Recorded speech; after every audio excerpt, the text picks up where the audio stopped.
gravando pelo computador se der pau.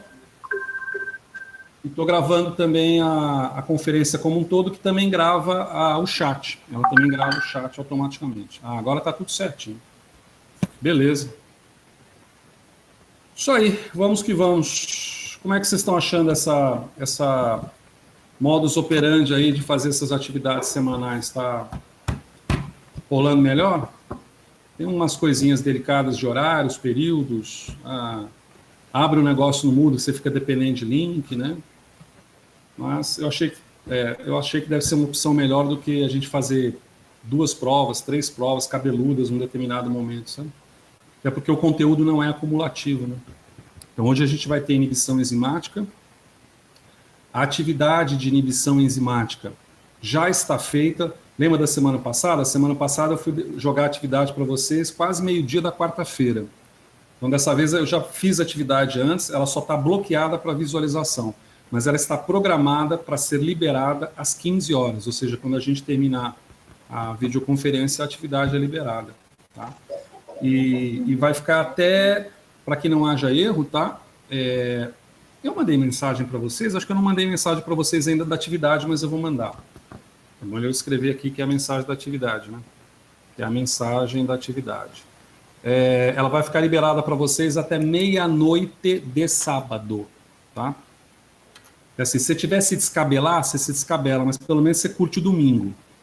São 4 perguntas, nenhuma pergunta com grandes construções de texto, então é mais ou menos VOF, múltipla escolha, entendeu?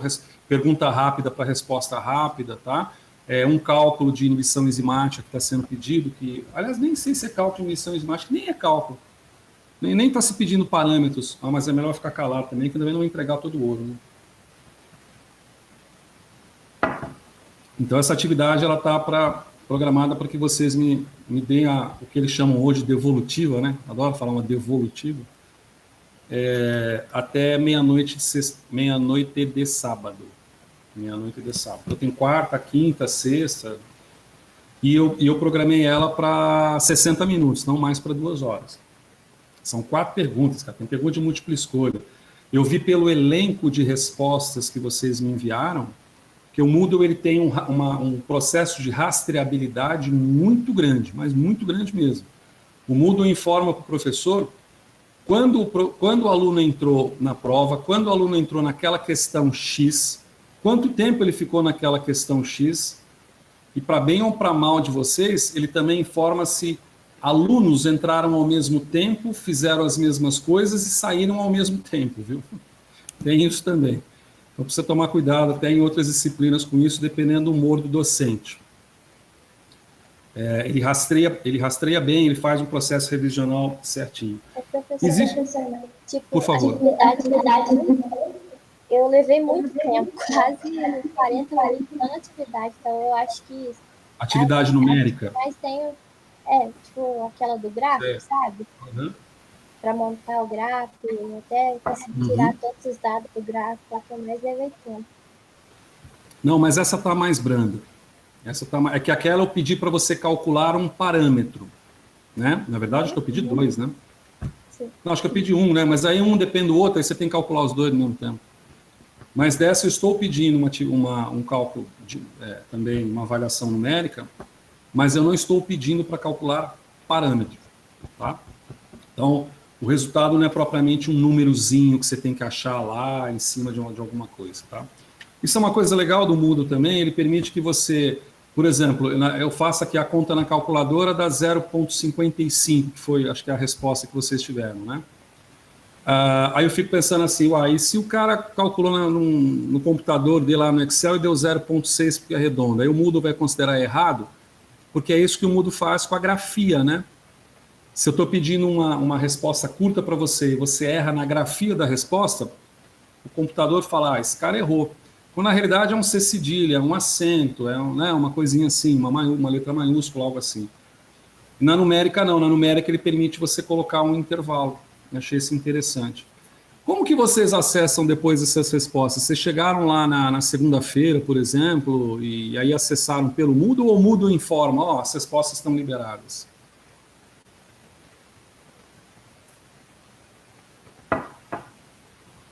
Ah, tem uma parte de revisão, entendi. É só porque você falou que a partir de domingo, segunda já poderia ver.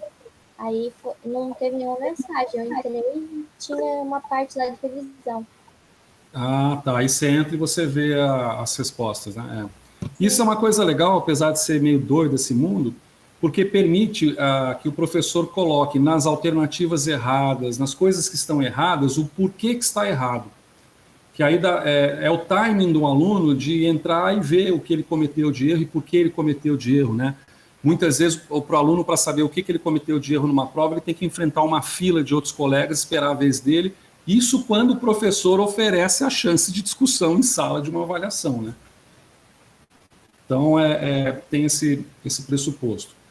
Gente, 1h12, acho que a gente pode começar, então, com essa videoconferência. Eu anotei aqui algumas coisinhas, que são problemas e dúvidas que vocês pudessem ter, né, em relação a essa parte de inibição enzimática.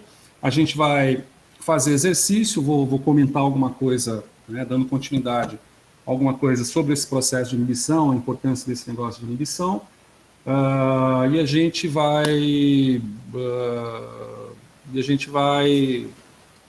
trabalhar, né? Vamos trabalhar, então.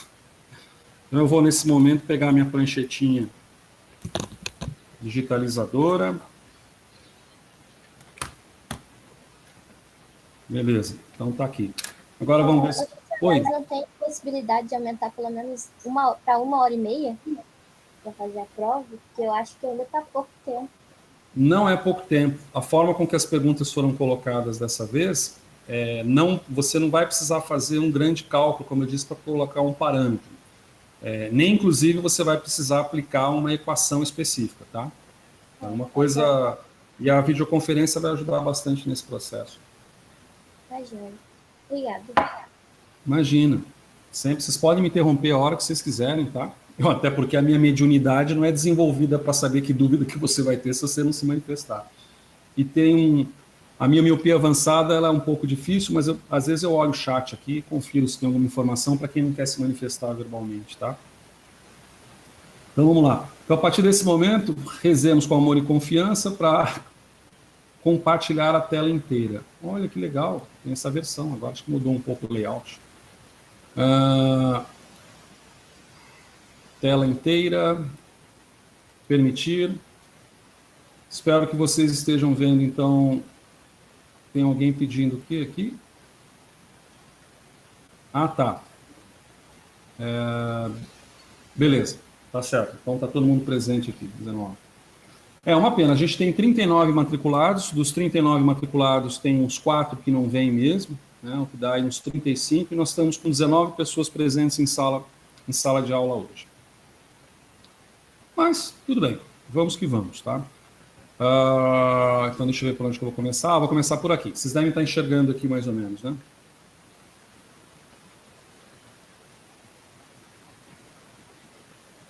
Até porque se não estivesse enxergando, alguém ia falar, não! Então é mais fácil falar quando estiver dando pau do que quando está dando certo, né? Tá, então essa videoconferência, ela vai insistir um pouco nesse processo de inibição enzimática e eu vou colocar algumas pequenas novidades para vocês. Eu espero que vocês tenham tido acesso aos vídeos, tá?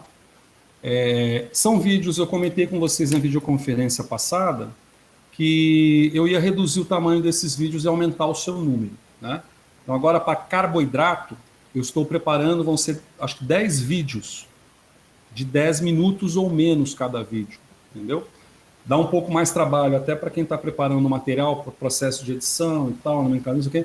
Mas acho que para vocês, nesse mundo moderno que a gente entra no YouTube e não aguenta às vezes ficar 5, 6 minutos, sabe, num determinado assunto, pode ser interessante. Então, os vídeos estão divididos em assuntos muito específicos, né? A estrutura tal, estrutura não sei o que lá, de tal maneira que você... É mais fácil, né? Por exemplo, uma videoconferência como essa que a gente está gravando agora. Se você quiser observar algum detalhe dessa videoconferência mais tarde, você vai ter que percorrer 2 horas de vídeo. Uma aula convencional gravada, 40 minutos de vídeo, né? Agora, 10, 6, 7 minutos é jogo rápido. E dependendo de como você distribui o seu encargo didático nesse processo, tem vídeos que você vê uma vez e tchau. Né? Não precisa voltar a ver mais nada. Como tem vídeo que de repente você pode pegar e ficar insistindo ali, não, isso aqui eu não entendi direito, deixa eu voltar, isso aqui eu não entendi direito. Um trecho de 30 segundos que é mais fácil você reconhecer. Então isso aí a gente mantém. Então, com relação à inibição enzimática, não. Aí você for lá, vários de vocês devem ter ido, né? Eu gostaria que todos, mas eu sei que não. Isso o Moodle também faz para a gente, sabe? O Moodle permite dar um relatório do que você respirou ao longo desse processo todo. Quantas vezes você logou, e às vezes o cara pensa assim, não, então eu vou logar e vou tomar café. Eu vazo, fico 2 horas logado. O Moodle não é capaz de falar que você foi tomar café, mas o Moodle vai falar se você, ao longo dessas 2 horas, teve alguma atividade. Tipo assim, você clicou o mouse. Ele é um tremendo de um dedo duro nesse processo. Mas eu também eu espero que desde o início das aulas presenciais eu tenha demonstrado a vocês que meu perfil não é o de perseguição espanhola, né, de inquisição medieval. Mas e tem uma coisa também tão uma curiosidade. Vocês têm professores que já estão usando o Google Classroom?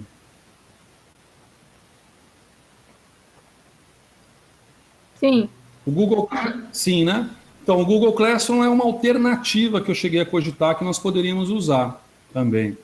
Mas eu vejo algumas coisas assim. Primeiro, o Moodle é muito mais sólido, estabelecido e complexo para o professor. Para o aluno, não é tanto. Para o professor é bem mais complexo. Então, deve ter uma migração de docentes, inclusive, que não gostavam de mexer com esse tipo de ferramenta e passaram, já que vai ter que usar, né? Passa para o Google Classroom. Mas eu vou dar uma estudadinha dele para ver se ele tem. Até agora, pelo que eu vi, não tem grandes vantagens, não. Eu não percebi grandes vantagens. Mas, inclusive, o processo, por exemplo, de acompanhar, como é que fala? Acompanhar a produtividade individual, quer dizer, o aluno acompanhar a sua própria atividade, me parece que até no layout ele é mais, o Moodle é melhor. Mas vamos lá, parar de enrolar vocês, senão daqui a pouco dá 2 horas, não falei nada, né? Bom, inibição enzimática, eu não vou repetir as videoaulas, certo? A minha ideia não é repetir as videoaulas. Deixa eu ver aqui, meu itinerário é só mostrar aqui equações, etc. Tal. Minha ideia é a gente partir de um pressuposto complementar essas videoaulas, tá? Então, a gente tinha comentado que,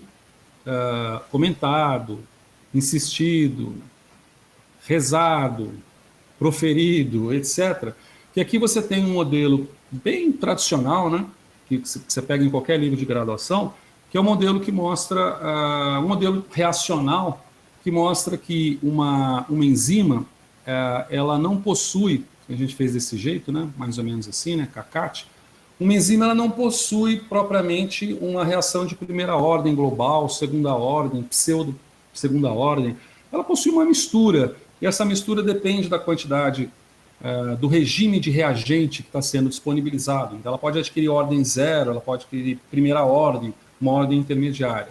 E isso acaba se sofisticando quando você adiciona ao sistema alguma enzima, né? Desculpa, adiciona ao sistema algum inibidor. Então, a gente colocou aqui que você pode ter um inibidor, pode se ligar diretamente numa enzima, o inibidor pode se ligar no complexo enzima-substrato, tá certo? E isso geram constantes de equilíbrio. Esses Ks, tirando o Kcat, que é uma taxa ligada à velocidade da reação, né, uma taxa cinética, Ks, Ki e qualquer outros Ki são constantes de equilíbrio de dissociação. Então, são constantes termodinâmicas e não cinéticas, cuja unidade normalmente é uma unidade como micromolar, milimolar, ou quando você desconhece o substrato, a massa molecular do substrato, com alguns polímeros biológicos você não tem massa molecular, amido, por exemplo, você não tem massa molecular. Colágeno, que é uma proteína, você não tem massa molecular. Você compra de médio, pequeno ou grande tamanho. Aí fica difícil você calcular a molaridade do produto formado, né? Porque você não tem E aí é dado em outras unidades. Mas, via de regra, o que a gente tem aqui é um aspecto no qual a gente tem... Eu não vou deduzir equação, tá? Não vou deduzir equação, a ideia não é essa. Mas em que você tem um perfil de cinética que é dado por essa equação, que é a equação clássica de Michaelis-Menten, não custa repetir um MM aqui com letra maiúscula, na qual, de alguma forma, essas constantes de inibição acabam sendo inseridas nessa equação, tá certo? Há como se deduzir isso, inclusive, mas é meia hora só para deduzir. E não é esse o nosso objetivo. Nosso objetivo é ver que, em inibição enzimática, assim como em cinética enzimática não inibitória, você tem alguns parâmetros que são úteis, mercadologicamente falando. Por exemplo, eu quero liberar um novo medicamento melhor do que o chamado medicamento padrão ouro, ele tem que ter, se é um inibidor, ele tem que ter uma constante de inibição, um valor de constante de inibição menor. Quer dizer, aí depende se é menor ou se é maior, mas de um modo geral, se a gente colocar que a constante de inibição, ela não é, ela apesar de estar associada a alguns livros como força de interação, ela é uma constante de equilíbrio de dissociação. Então, quanto maior o seu valor, maior a dissociação com a enzima. E se é maior a dissociação com a enzima, significa que ela liga pouco. E se ela liga pouco, às vezes não me interessa. Então, buscam-se mercadologicamente, na indústria farmacêutica, o drug design, elementos que você consiga, moléculas normalmente de pequeno tamanho, tá? Isso é até interessante puxar isso, porque tem um aspecto biotecnológico. Vamos colocar que esse I aqui é um inibidor, e vocês sabem, eu sei que vocês sabem, né? Agora, esse inibidor, ele segue uns princípios chamados princípios de Lipinski.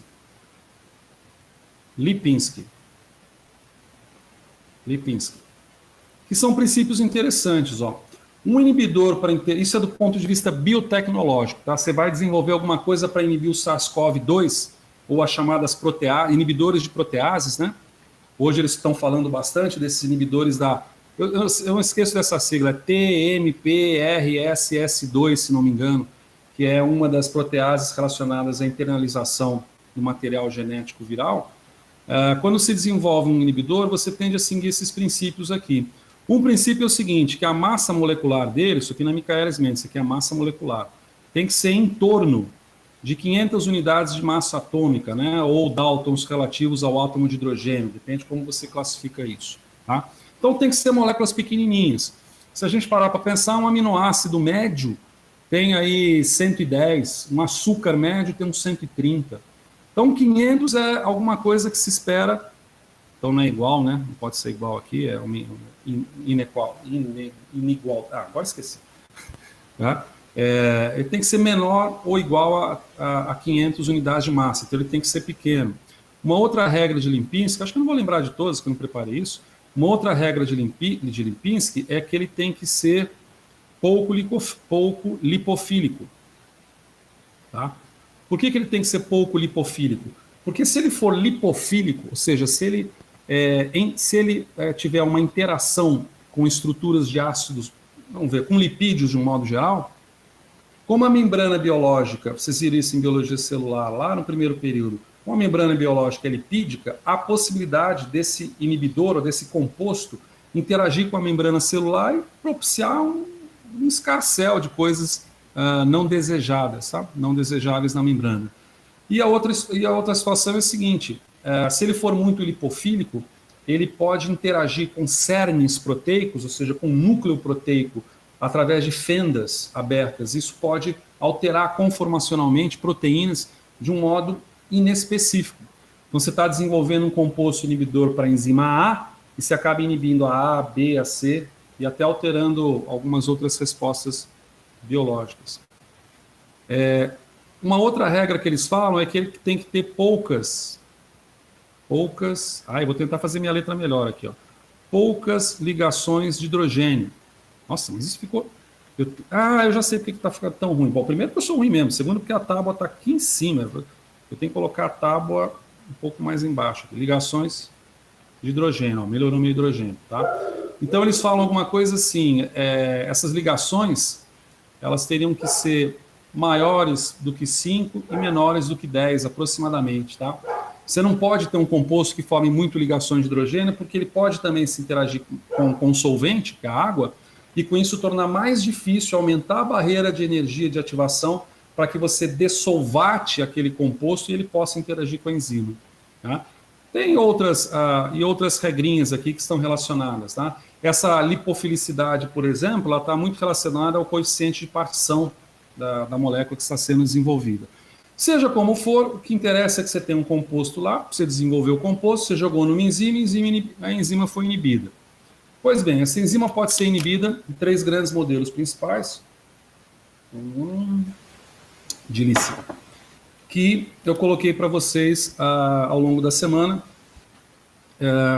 esses 3 modelos principais, como que você faz um diagnóstico visual de uma representação de dados experimentais, para você saber se é um inibidor A, B ou C, sabe?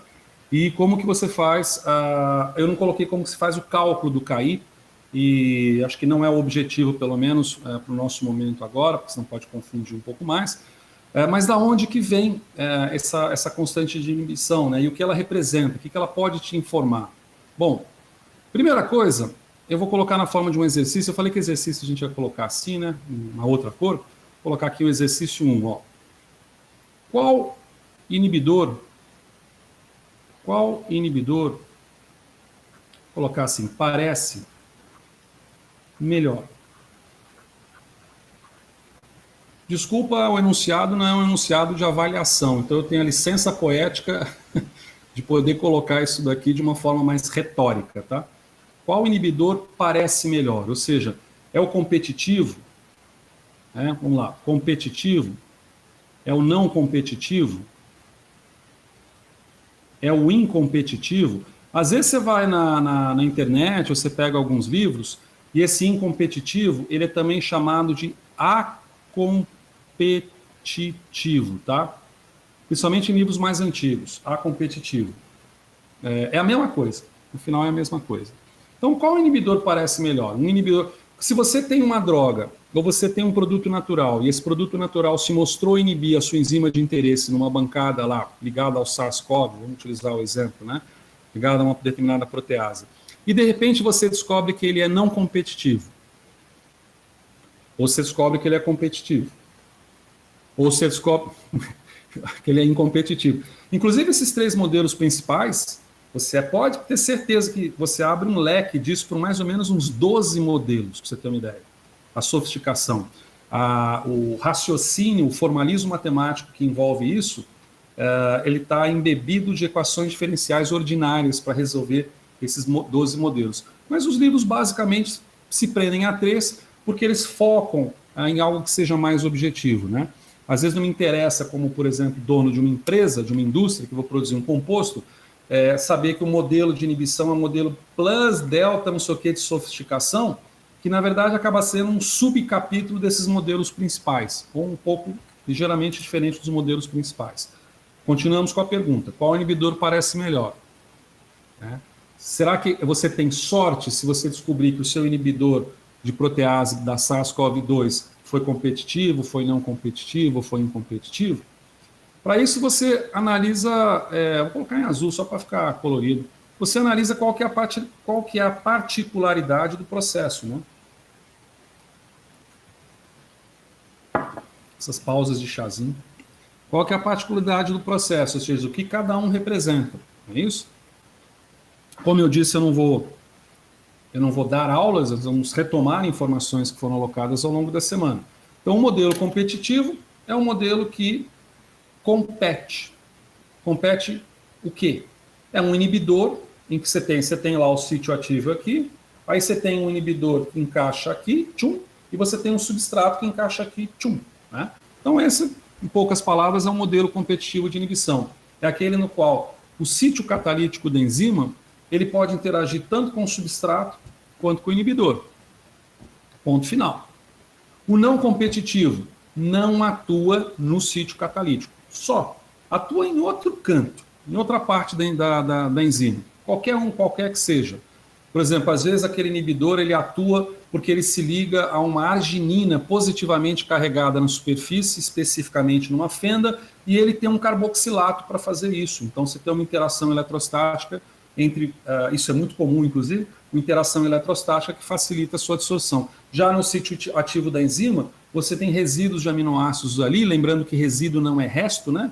Resíduo é quando, como a proteína, ao formar a ligação peptídica, pede uma molécula de água, você modifica a massa molecular, entre aspas, dos aminoácidos individualmente, né? Por isso que chama de resíduo. É assim também com açúcar, como a gente vai ver, qualquer biopolímero, né? Ácido nucleico também. Mas, antes que eu me perca, como é que era a história, ele pode se ligar por uma interação eletrostática, algum efeito hidrofórico, que seja um outro campo da enzima, que não o sítio catalítico. E o inibidor incompetitivo, ele pode se ligar muitas vezes, grande parte das vezes, ele se liga no substrato. No substrato. Um número menor de vezes, ele se liga na enzima, desde que ela já esteja combinada ao substrato. Tá certo? Então, você vai encontrar aí na literatura essas duas classes, vamos dizer assim, de inibição incompetitiva. A mais comum é você identificar como sendo o substrato está aqui, o inibidor está aqui, ele se liga no substrato e esse conjunto liga na enzima. Tá? Por vezes não, por vezes o substrato está para se ligar na enzima, o inibidor também se liga, a gente está falando de processos difusionais, né? Um coeficiente de difusão que permite essas taxas serem praticamente invisíveis em termos de velocidade, é extremamente rápido. E esses processos são de associação e dissociação. Então, se a gente imaginar, por exemplo, professor, mas o substrato vai ligar aqui, e depois o inibidor vai ligar ali, e não é, porque de fato isso ocorre em uma taxa reacional muito violenta, por se tratar de um processo difusional. Então, é um processo adsortivo, né? Bate e volta, por assim dizer, associa e dissocia.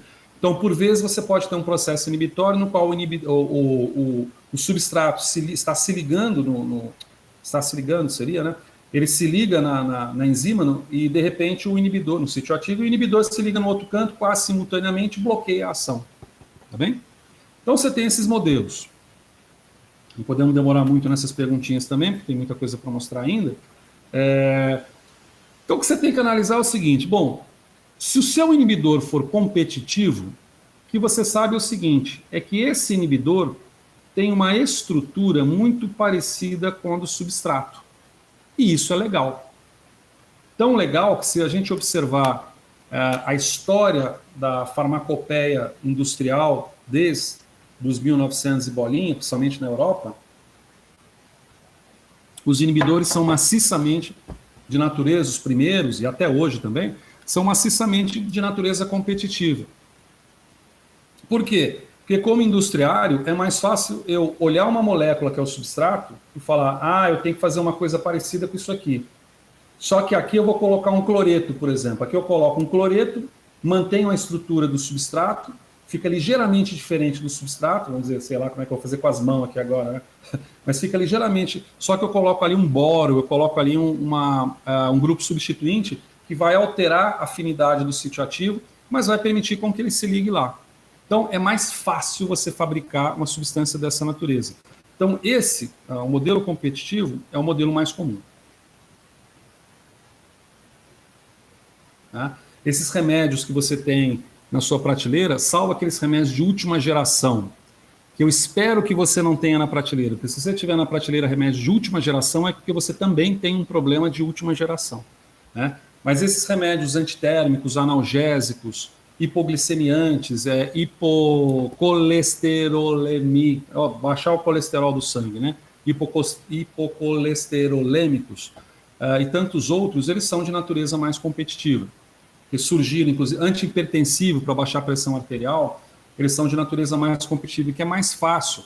Síndrome de imunodeficiência adquirida, HIV, então, um coquetel de HIV, você tem substâncias ali que são muito parecidas com o substrato de atuação da enzima retroviral, sabe? Desse processo. Então, é mais comum.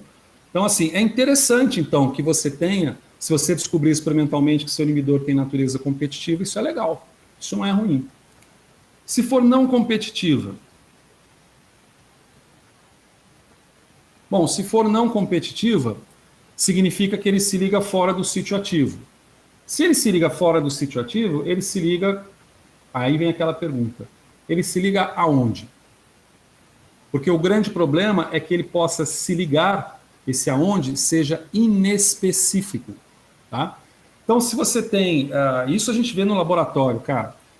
Qualquer coisa que você jogar numa proteína costuma ligar. Qualquer coisa que você jogar, se você jogar ferro, liga. A albumina, então, do soro sanguíneo, qualquer porcaria que você joga, liga. Às vezes mais, às vezes menos. Se tem utilidade ou não, não sei. Mas tem facilidade para ligar. Por quê? Porque proteínas, e enzima é uma proteína, são estruturas anfotéricas e que possuem uma grande superfície hidrofóbica, por vezes até aromática, que permite, por exemplo, p-stacking, né, empilhamento de nuvens-spin, anéis aromáticos, ou então efeitos de exclusão de solvente, como também possui resíduos de cargas opostas, positivo, negativo, que permite interação com grupamentos químicos de mesma natureza e sinal contrário. Né? E ligação de hidrogênio recheado para todo lado. Né? Você pega um aminoácido, você tem nitrogênio, oxigênio, hidrogênio recheado no aminoácido, por conseguinte, a enzima vai ter também. Isso dá um caráter de alta inespecificidade para interações que não sejam do sítio catalítico. Por quê? Sítio catalítico, vocês não vão lembrar, claro, e talvez até nem tenham entrado, mas naquele livro lá de bioquímica nosso, estrutural, que usa o JMOL, cara, eu consegui me perder, você acredita? Eu não sei o que eu estava falando aqui, eu consegui me perder. Acordei às 2h30 da manhã hoje. Cara, eu consegui me perder. Então vamos lá, vamos retomar. O inibidor não competitivo é um composto que ele pode interagir em qualquer lugar da enzima, inclusive no sítio catalítico da enzima. Mas peraí, o sítio catalítico da enzima tem uma topografia espacial muito definida. Agora eu lembrei da pesca do livro.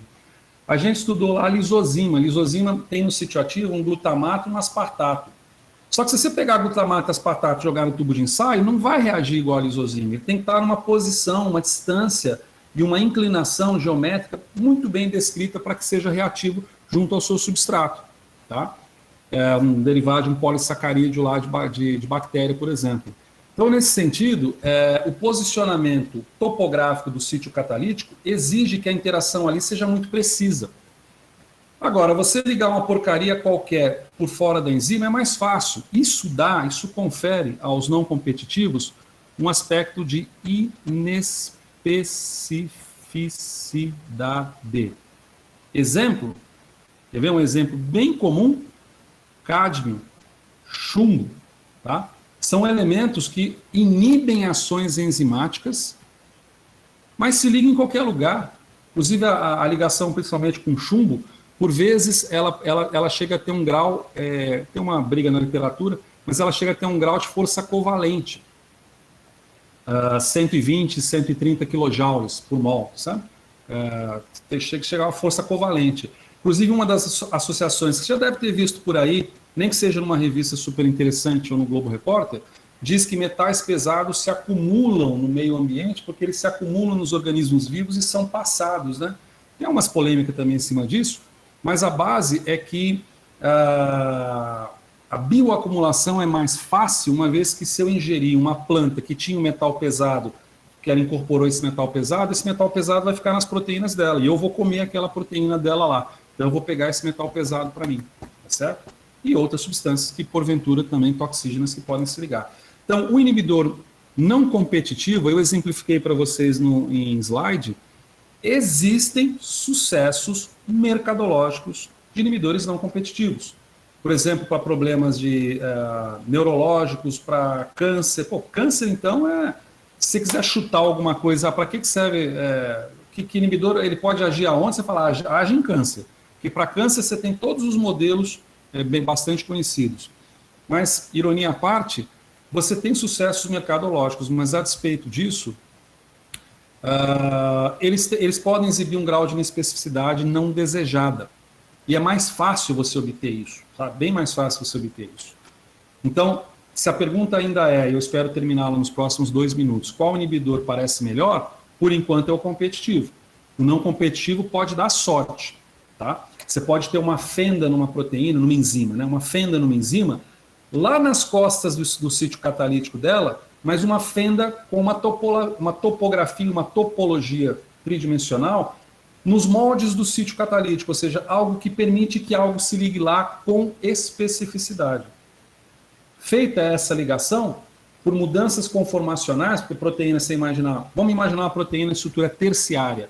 Ela tem um filamento polipeptídico apenas, enovelado no espaço tridimensional. Se você mexer aqui no dedão, você vai afetar o dedo mindinho, tá certo? Então, ou seja, qualquer coisa que se ligue numa proteína, principalmente se ela for de estrutura terciária, ela vai se propaga ao longo da sua estrutura.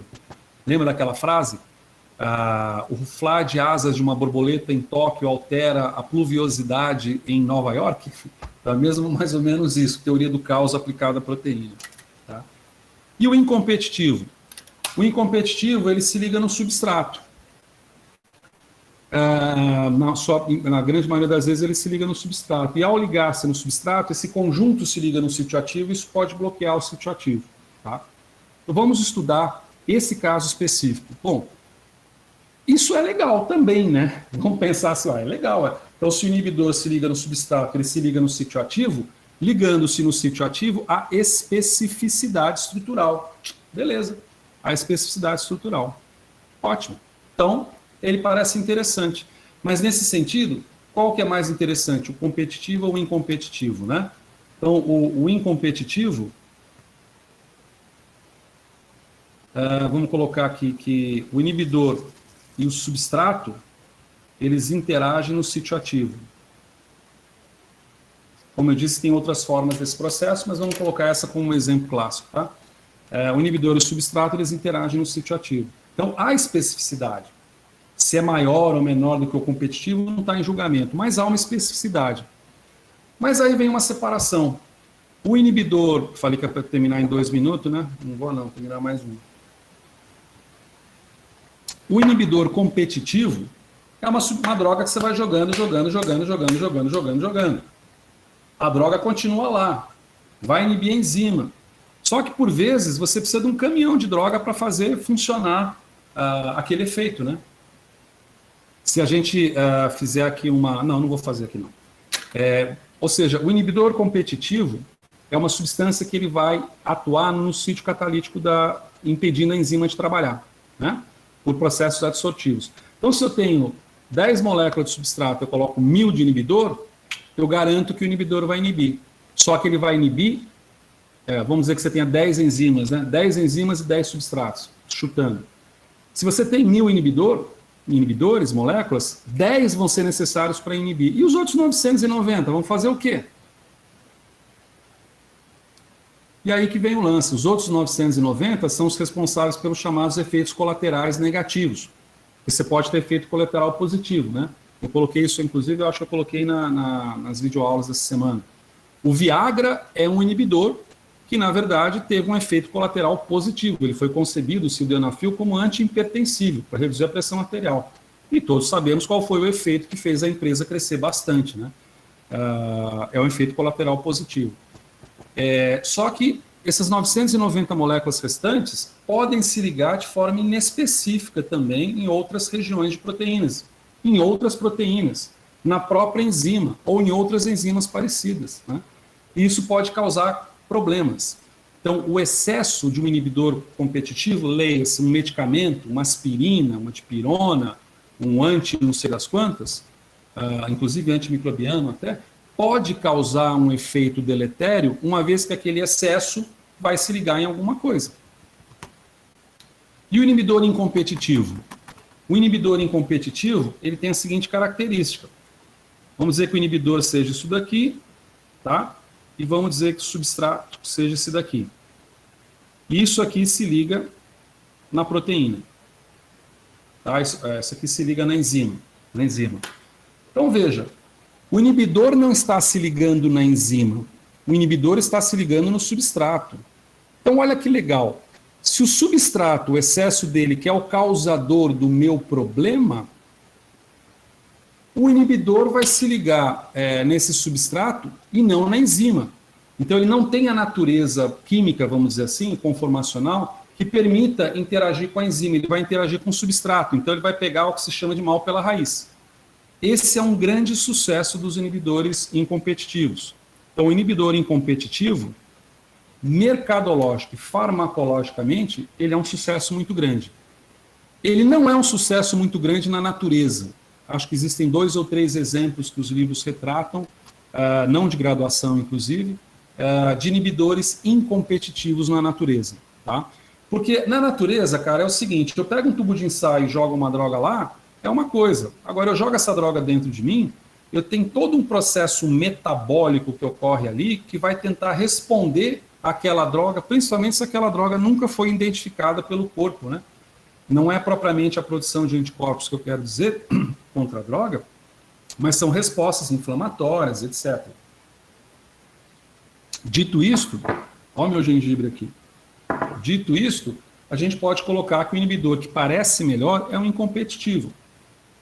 Só que assim, cara, se já é difícil você fazer um composto químico que tem a cara do substrato, que dirá fazer um composto químico, não que tenha a cara de substrato, mas que ligue com o substrato e que esse conjunto se ligue na enzima.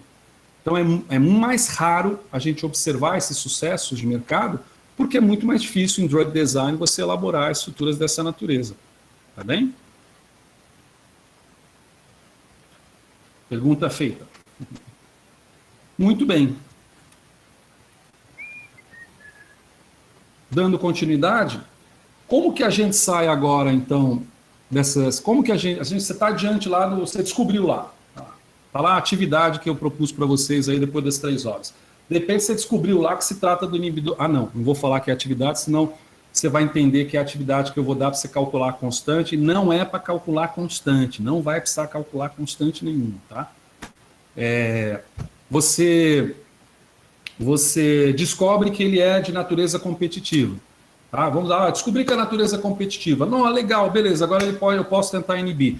Mas aí, fica por aí? Quer dizer, ele compete. Tá, mas existem outros ali no mercado, na prateleira, na gôndola do supermercado, ou existe outros sendo desenvolvidos ali pela Universidade de Oxford, por exemplo, e aí, o seu é melhor ou é pior? Capite? Por isso que vem um conceito de... Por isso que vem um conceito que nós tomamos aí, nós tomamos ao longo da semana, que é um conceito de força de ligação, né? Na verdade, forção não, né? Força. Na verdade, isso aqui é uma constante de equilíbrio de dissociação. Tá? Ou seja, grosseiramente dá uma ideia de força, tá? Grosseiramente dá uma ideia de força. Então eu vou comparar algum parâmetro que o meu tenha, com aquele lá da Universidade de Oxford, ou com aquele lá que foi produzido pela empresa Biolab, por exemplo, que é uma empresa que trabalha nessas áreas. O chazinho está começando a ficar gelado. Ou morno, pelo menos. Então, nesse sentido, é interessante que se faça essas medidas aqui. Tá? Eu não vou passar para vocês o protocolo para se fazer isso nesse momento, eu vou apenas ilustrar isso com artigo científico e fazer uma relação clara com quão isso é importante. Isso é importante da seguinte forma: se eu consigo determinar essa constante de emissão, eu consigo modular a força daquele composto inibitório e com isso eu consigo comparar para ver se o meu é melhor que o dos outros, pelo menos, né? Pelo menos isso, consigo ver se o meu é melhor que o dos outros. Como que isso, da onde isso sai? Bom, isso sai, se cair, ele vai sair da expressão de Michaelis-Menten. Agora eu vou fazer um negócio bem grandão aqui, ó, bem grandão. Tá? De propósito, ele sai da própria expressão de Michaelis-Menten. Tá certo? Isso partindo do pressuposto que você está diante de uma enzima com comportamento micaeliano. Existem enzimas que não têm comportamento micaeliano. Vale apenas um parênteses aqui? Vale. Uma enzima que tem um comportamento micaeliano é uma enzima que, quando você tem o substrato e a velocidade, ela gera uma hipérbole.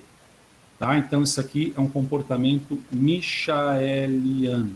Tá? Uma enzima micaeliana.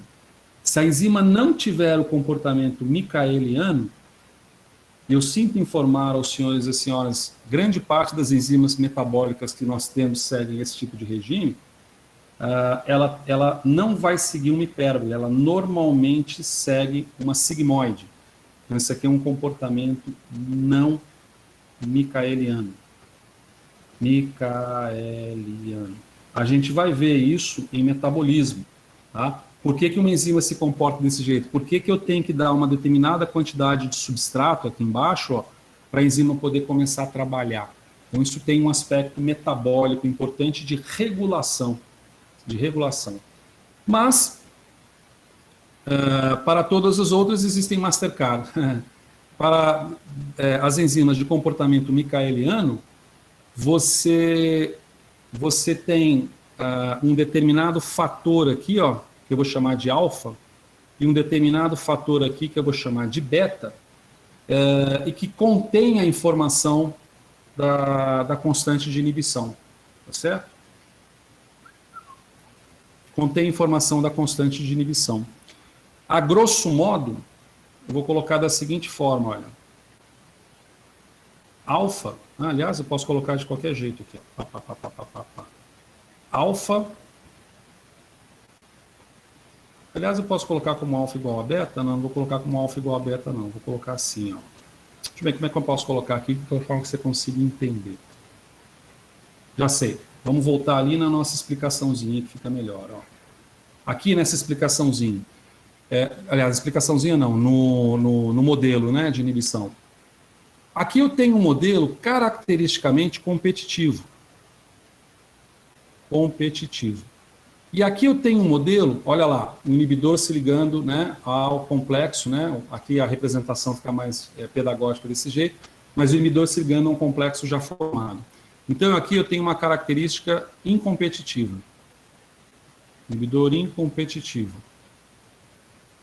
Tá certo? Então isso significa que esse meu KI é um KI competitivo.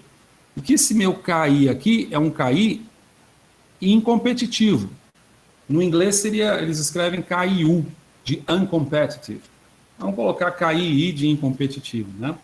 Então você tem modelos diferentes aí, constantes diferentes. Qual que seria então o não competitivo? O não competitivo, ele envolve esses dois processos aqui, tá? Quando ocorrem esses dois processos, eu tenho um modelo não competitivo. Esse modelo não competitivo ainda pode se sofisticar um pouquinho. Dito isto, cadê o negócio agora? Dito isto, e voltando para cá, eu posso dizer o seguinte, ó, que alfa representa isso aqui, ó, a unidade mais a concentração do inibidor, então molaridade, sobre a constante de inibição competitiva. Tá? E por conseguinte, esse outro fator aqui, ele também é a unidade mais a concentração do inibidor dividido pela constante de inibição incompetitiva. Tá bem? Então eu defino aqui que quando eu tenho alfa, eu sugiro um modelo competitivo. Quando eu tenho um beta, eu sugiro um modelo incompetitivo. E quando eu tenho alfa e beta, eu sugiro um modelo não competitivo. Às vezes você pode pegar um livro meio maluco também, que ainda coloca assim, ó.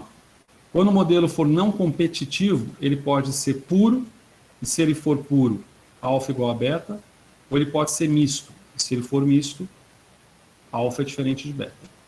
Não vou entrar em detalhes disso, alguns livros trazem isso. Não vou cobrar de vocês na atividade que vocês calculem a constante de inibição, mas eu estou colocando para vocês como ela é calculada nos artigos científicos. E aí tem duas formas de você fazê-lo. Ou você faz uma linearização e busca esses parâmetros pela linearização, ou você faz um ajuste que não é chamado linear, é chamado de não linear, que é um processo com algoritmo iterativo, normalmente feito com computador. Aí a calculadora coreana não serve. Tá? A gente tinha já demonstrado para vocês, eu vou retomar aqui alguma informação, espero que vocês consigam enxergá-la. Por exemplo, aqui você tem um artigo interessante. Se abrir, né? Como eu disse, estava um pouco lento. Um artigo interessante aqui, ó, que mostra, ó que interessante, ó, IC50. Vamos comentar sobre esse C50 aqui. Então, você tem um artigo aqui, ó, cujo título envolve esse negócio aqui, ó. Descoberta de inibidores de protease M. Lembra de M? M é uma das proteínas que você tem ali do SARS-CoV-2. Você tem o spike, que é a proteína S, e você tem o M, que é a proteína de membrana, né, associada ao capsídeo. E os caras estão estudando, e isso é mais ou menos recente, 15 de julho, né, recente, em que eles detectam, eles exploram inibidores, como por exemplo esse cara aqui, como um potente inibidor. Então é isso que interessa na história da inibição enzimática, quer dizer, eu tenho um inibidor potente para poder funcionar no modelo de trabalho que eu preciso. Então, nesse sentido, eu estou quase desativando a gravação que eu estou fazendo aqui, mas vou mantê-la, né? Quando a gente olha, vamos olhar aqui o resumo, tá? Sem dar grande interpretação, mas nesse resumo vem aqui um parâmetro bem interessante aqui, ó. Você tem um parâmetro chamado IC50, tá? Esse parâmetro, não sei se vocês já viram em outros lugares, ele costuma ocorrer, vamos dizer assim, com certo grau de facilidade ou de propriedade. E esse parâmetro, se a gente for voltar aqui, puxa, consegui voltar aqui. Onde que eu posso colocar esse parâmetro aí? Eu vou aproveitar essa prancha aqui, tá? Vou aproveitar essa prancha aqui, vou colocar numa outra corzinha, vou colocar num verde claro. Acho que verde claro é capaz de dar. Verde, tá bom desse jeito, tá? Esse parâmetro C50, ele depende do modelo, tá? Não, vamos fazer o seguinte, gente. Não dá pra fazer isso não, né? Faz um negócio meio assim, esbaracunchado desse jeito, não, né?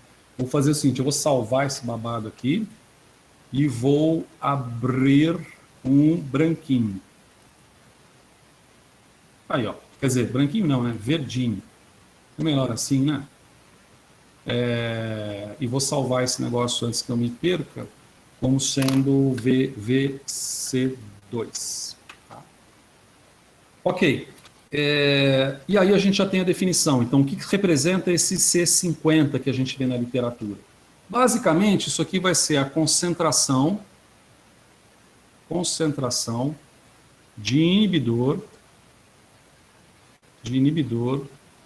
que fornece 50% da inibição máxima. Tá?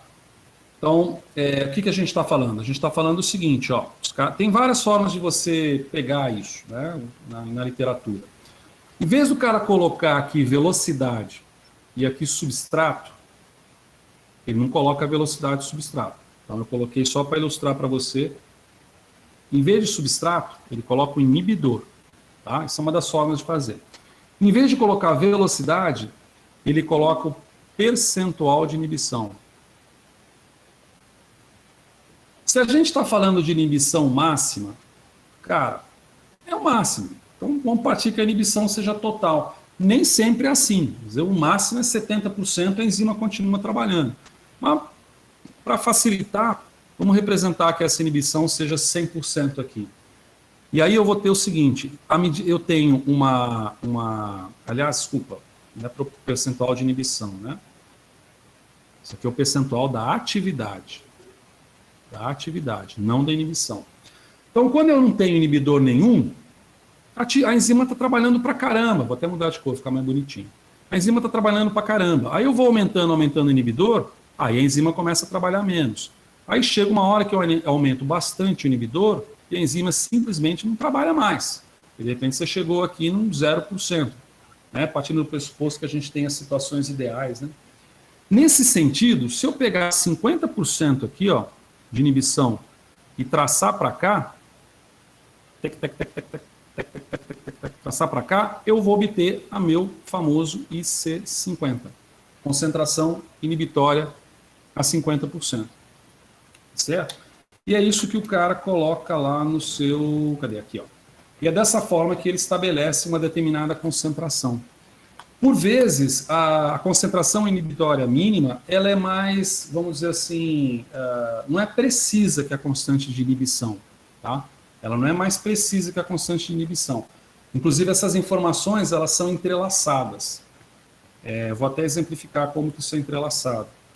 Tá vendo? Para um modelo competitivo, que aí depende dos modelos, né?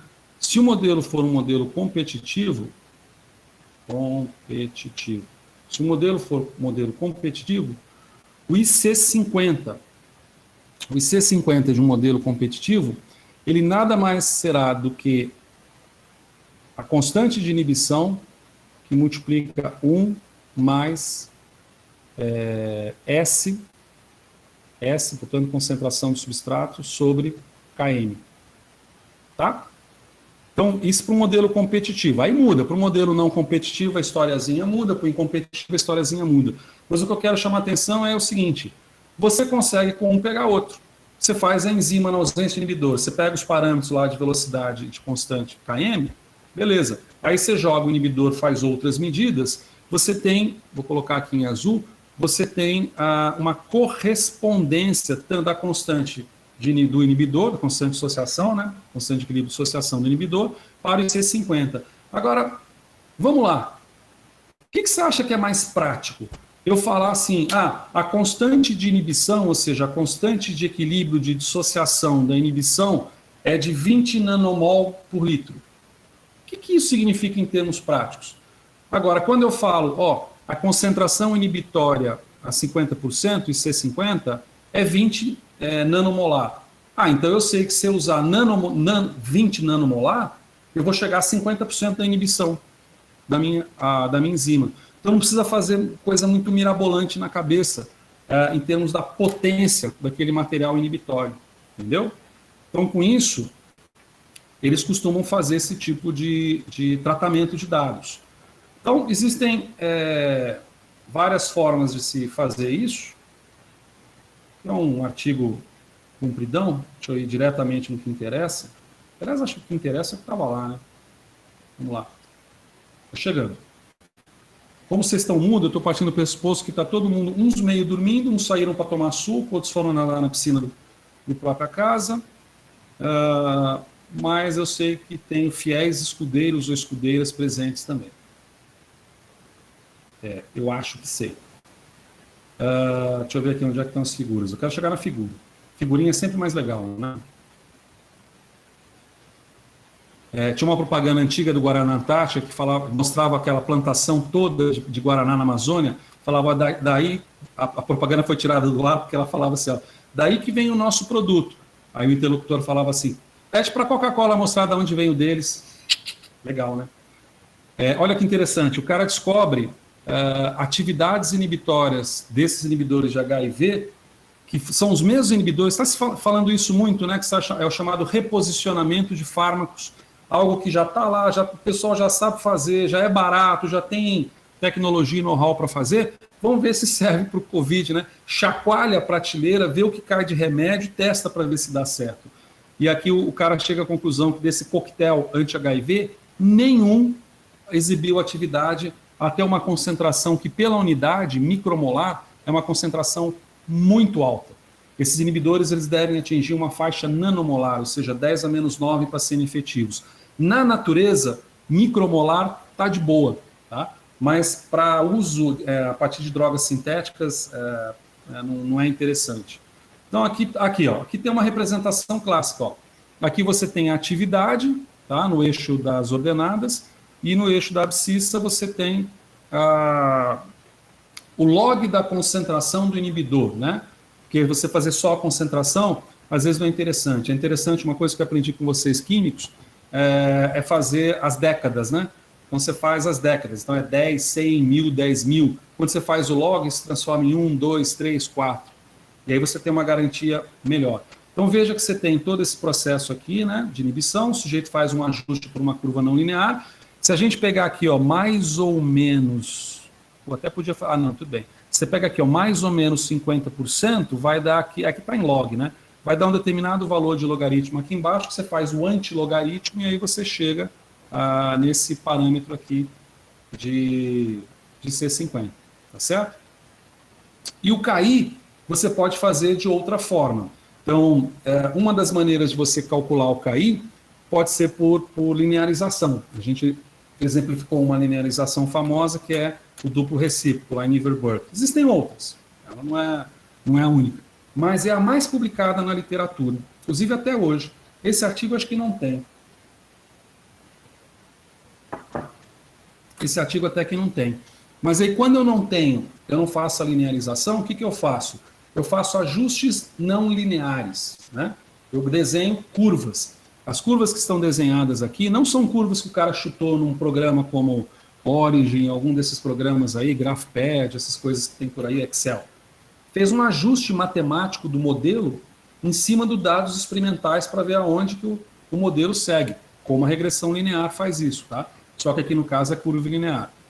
A partir de uma equação mais elaborada, obviamente mais sofisticada, ele obtém, por que eu não estou conseguindo clicar aqui, mas tudo bem, ele obtém o valor do KI.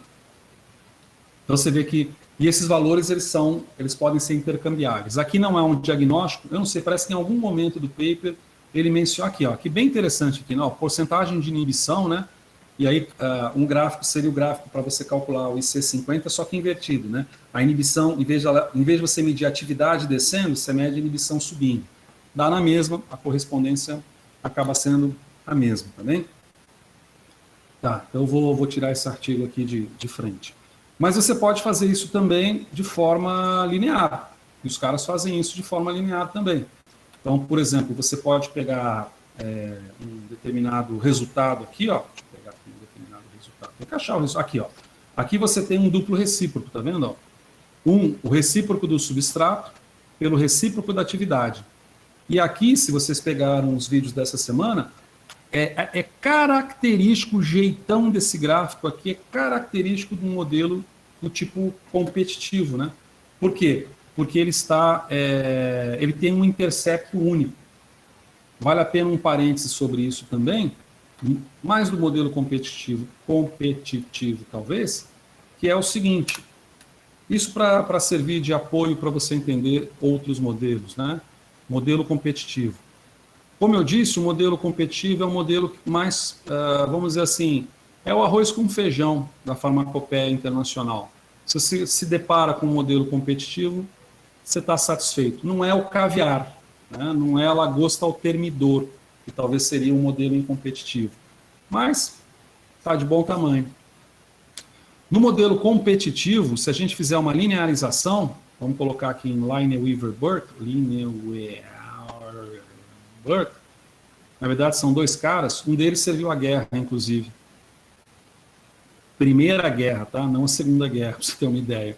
Então, quando você tem aqui, por exemplo, 1 sobre S, aqui você tem 1 sobre V, o modelo competitivo diz o seguinte, né? Que você tem aqui uma curva da enzima controle, simplesmente da enzima, aí eu vou mudar a cor aqui, ó, e aqui você tem a curva da enzima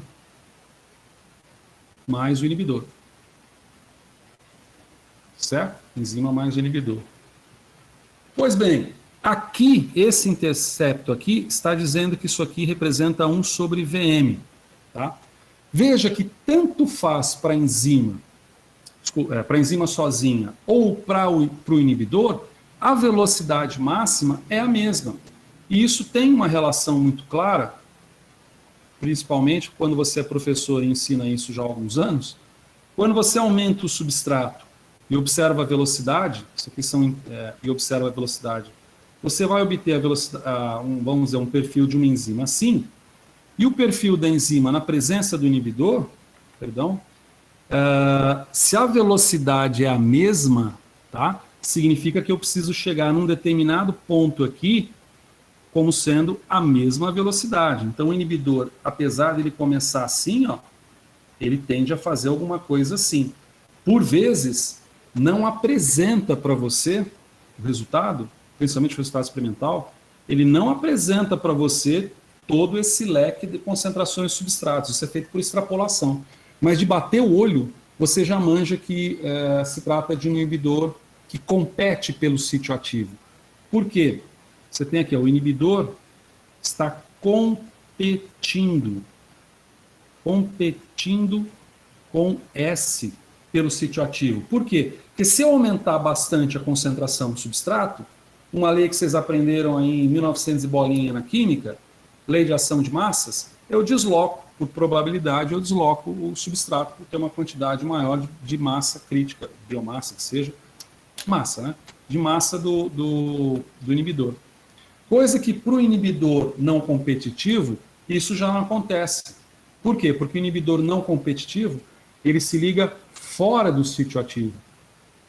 Então, se ele se liga fora do sítio ativo, se eu tiver uma molécula de inibidor que se ligou fora do sítio ativo e chateou aquela enzima, você pode ter 1 milhão de substrato para interagir com o sítio que não vai interagir. Quando eu falo chateou a enzima, eu falo uma mudança conformacional na estrutura que ocorre quando o inibidor se liga fora do sítio catalítico dela. Tá? Então, numa situação de um inibidor não, vamos colocar um inibidor não competitivo, né? Numa situação de um inibidor não competitivo, vou colocar alguma coisa assim, ó, enzima mais inibidor. Agora é melhor dar nome aos bois, né? Inibidor não competitivo. E o outro é enzima mais inibidor competitivo. E esse título agora ficou como modelo não competitivo e competitivo.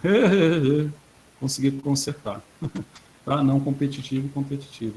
Numa situação como essa, como eu posso, basta pequena quantidade de inibidor para eu dançar a estrutura da enzima, eu posso ficar jogando substrato lá, dar com o pau, e não vai adiantar nada. O inibidor não está se ligando no sítio catalítico, tá? Então aqui seria um perfil de inibição não competitivo. E aqui, ai Jesus, seria um perfil de inibição. Ih, agora eu perdi ah, tá aqui. Um perfil de inibição competitivo. Eu fiz deixa eu ver aqui se eu estou na sequência mais ou menos aqui. Eu fiz hoje de manhã eu fiz um negocinho aqui no Excel, quer dizer, no meu Excel, porque eu não tenho Excel, porque eu tenho Linux. Deixa eu ver se tem mais uma informação que eu queria colocar aqui. Não, que isso aqui é um paper também de 2020, tem a ver com a descoberta de possíveis drogas para os SARS-CoVs, né?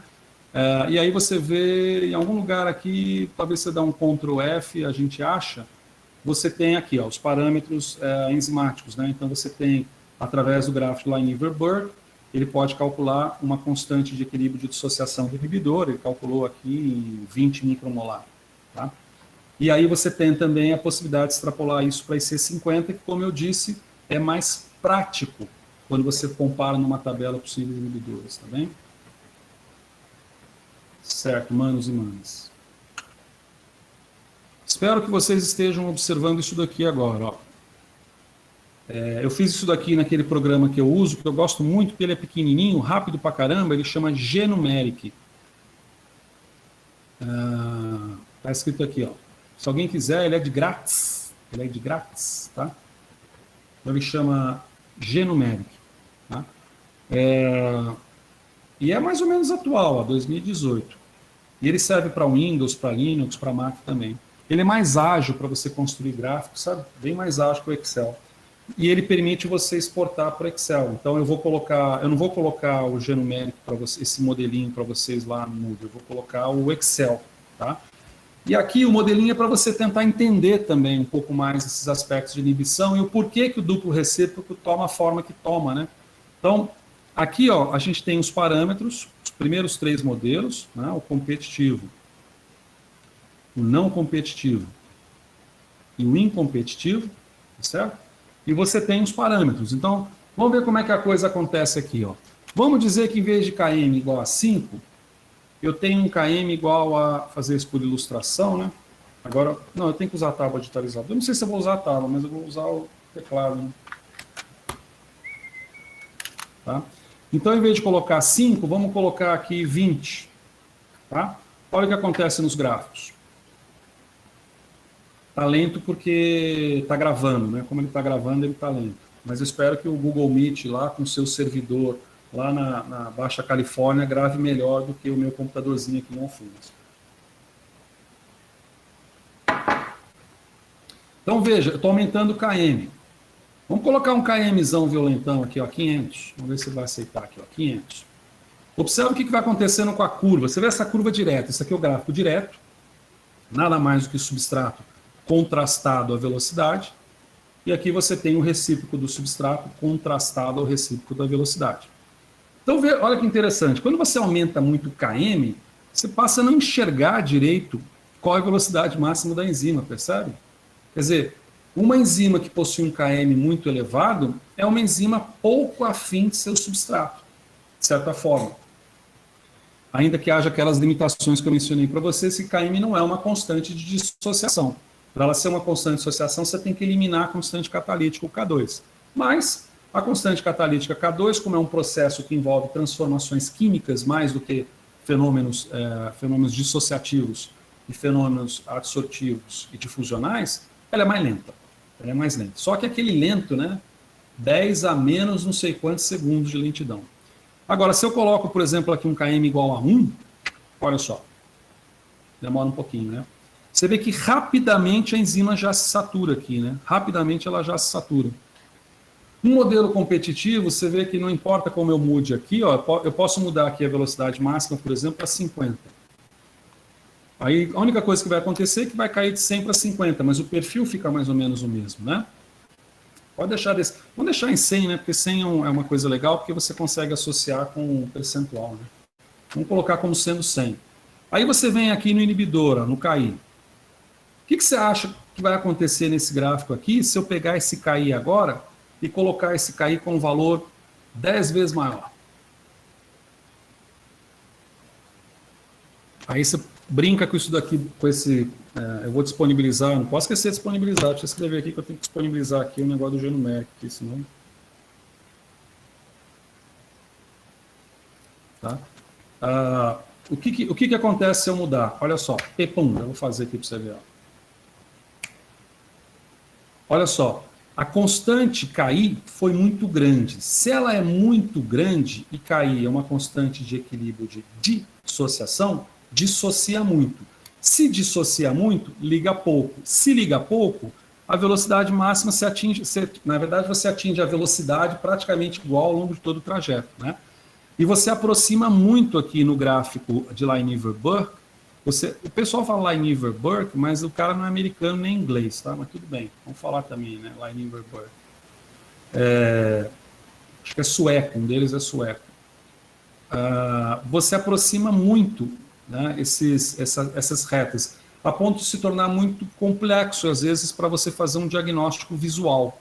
Mas se você bate o olho e vê que você tem um comportamento competitivo, em que o inibidor e a enzima sem inibidor estão com retas muito próximas, é porque provavelmente esse inibidor é porqueira. Tá? Ou porqueira. Ou porqueira. Tá? Ou seja, é um inibidor que não atua de forma muito eficiente. Agora você pega esse KI aqui, vamos jogar esse KI para 1, olha o que vai acontecer. Pabum.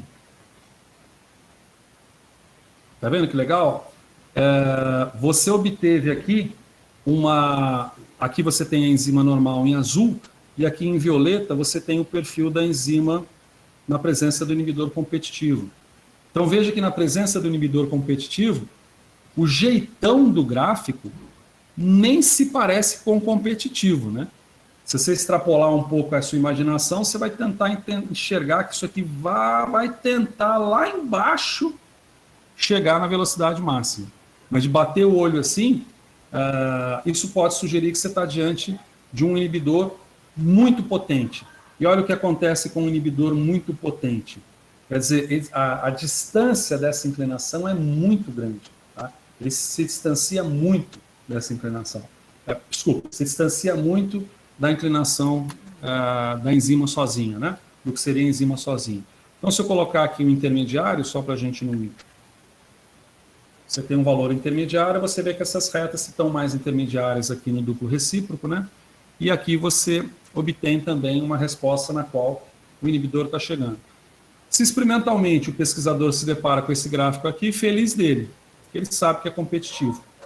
Agora, se ele se deparar com aquele anterior que eu mostrei, a sugestão maior é que não seja competitivo, ou que o inibidor seja muito porqueiro. Mas exagerei pra caramba aqui também. Outra coisa que você pode variar aqui é a quantidade de inibidor. Então, em vez de 50 aqui, eu coloco 5.000. Vamos ver o que acontece quando eu coloco 50 para 5.000. Óbvio, né? Quer dizer, eu estou jogando muito mais inibidor, olha como é que fica a velocidade no gráfico direto. Inibo muito mais. Tá? E, por conseguinte, distancio também muito mais esse eixo aqui. Há de se colocar uma informação também importante, que às vezes confunde nesses gráficos duplo recíprocos, que são o seguinte. Nesse gráfico direto, a gente até enxerga que o azul... Devia ter feito uma legenda, né? Eu não fiz. A gente enxerga que o azul é enzima sozinha. Agora meu chá já está gelado.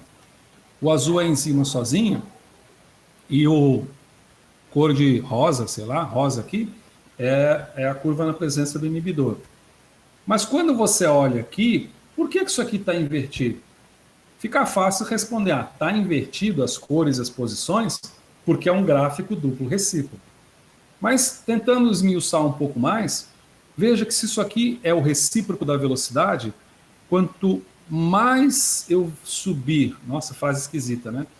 Quanto maior for o valor da ordenada, menor o valor da velocidade. Tá? E aqui no substrato também, quanto maior for o valor da abscissa, menor a quantidade de substrato. Isso tem até um viés estatístico que é importante quando se faz o trabalho experimental, que é o seguinte: quais são os pontos confiáveis do gráfico duplo recíproco? Vamos colocar isso como forma de pergunta? Vamos lá. Então vai precisar de mais um, né? Salvo. Eu não fiz isso antes, vou fazer isso por aqui. Salvo desse jeito. Ai. Não gosto quando fica desse jeito. Acho que foi. Deixa eu ver. Salvou, o que importa é isso. Então vamos colocar aqui. Tem alguém ouvindo musiquinhas legais aqui em casa. Vamos para lá, vem para cá, sobe para cá, vem para cá. Que é o seguinte, vamos colocar confiabilidade do duplo recíproco. Vamos colocar assim, ó, confiabilidade de dados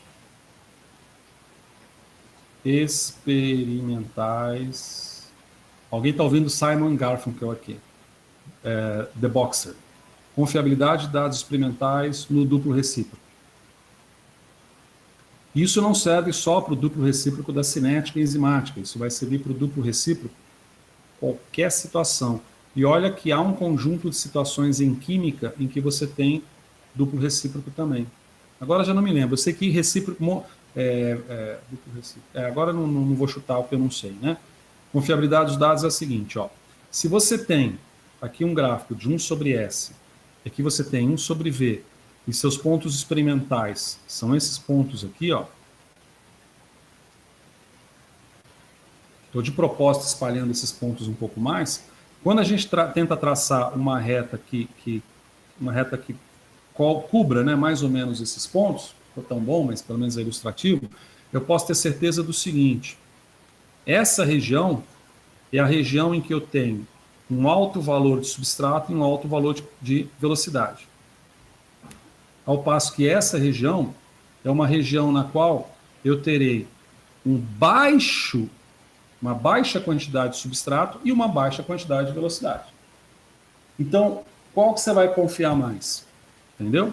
Você confia mais onde você tem um regime em que os valores experimentais obtidos são mais elevados, ou onde você tem um regime no qual os valores são... Falou, Gerson, até logo. Vai com Deus. Obrigado por tudo. Valeu a polaca. Ou onde você tem os dados experimentais menos confiáveis. É óbvio, nem precisa responder, que é isso aqui. E isso causa um conflito muito grande, que às vezes neguinho vem, cara, tem um gráfico assim, ó, olha lá, 1 sobre S, 1 sobre V, né? Aí o carinha tem esses pontos experimentais aqui, ó, pequenininhos, assim, assim, assim, assim, assim. Aí ele olha esse gráfico e fala assim, opa, não, peraí, isso aqui eu tenho que traçar, a reta tem que ser traçada por aqui, ó. E aqui é que eu tenho um espalhamento mais médio dos pontos, quando estatisticamente a coisa não se dá desse jeito, ok? Queria abrir o parênteses para isso. Vamos salvar isso aqui como VC3, confiabilidade desses dados. Well, bem, esse então é uma brincadeira que você pode fazer com o modelo de inibição competitiva, tá? E o não competitivo? O não competitivo, olha que legal, você tem ele aqui também, ó. Então, no não competitivo, tem os mesmos parâmetros aqui, o gráfico direto e o gráfico duplo recíproco.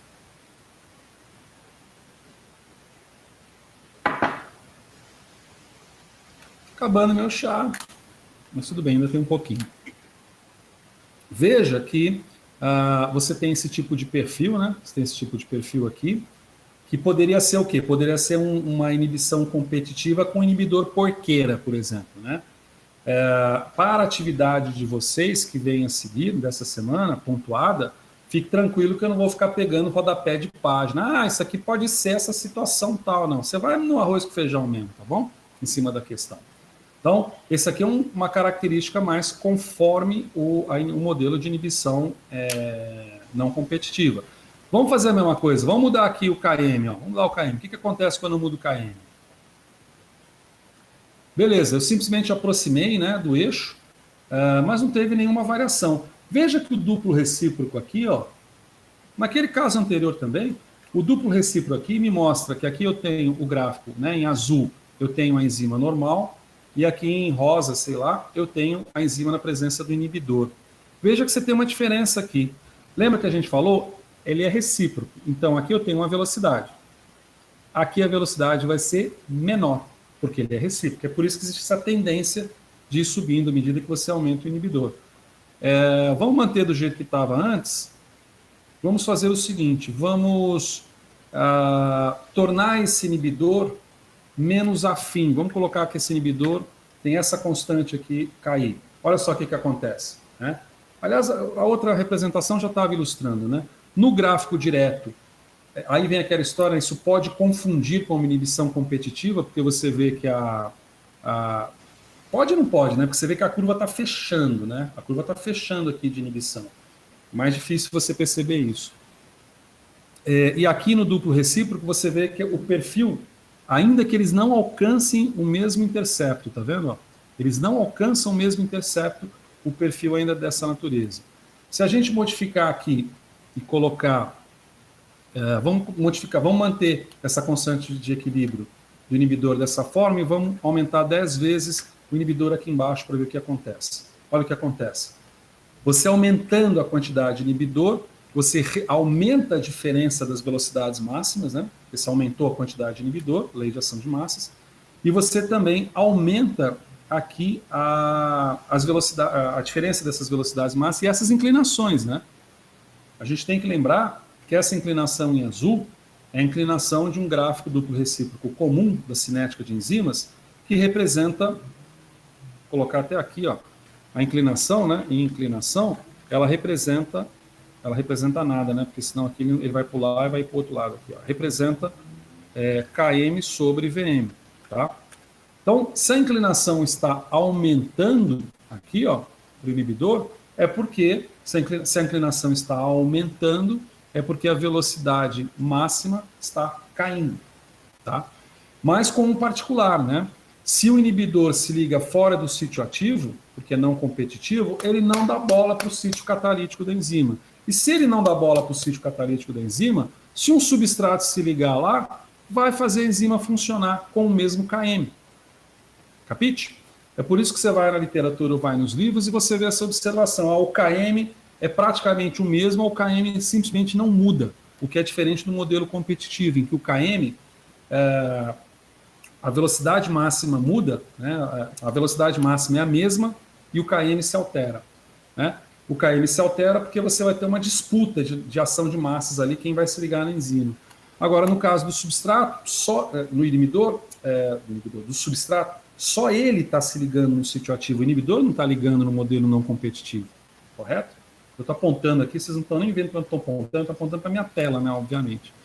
Tá certo? Aí você tem esse espalhamento maior que é observado aqui. Aqui a gente não precisa mudar nada. E o modelo incompetitivo? Cara, o modelo incompetitivo é uma loucura. Tá? Veja que no modelo, o modelo incompetitivo, então fica uma coisa clara nesse joguinho, que é a seguinte: aquilo que você vê no livro não é muito claro, muito preciso, né? Como eu disse para vocês, eu vou cobrar como arroz de feijão para vocês isso, tá? Esse tipo de representação.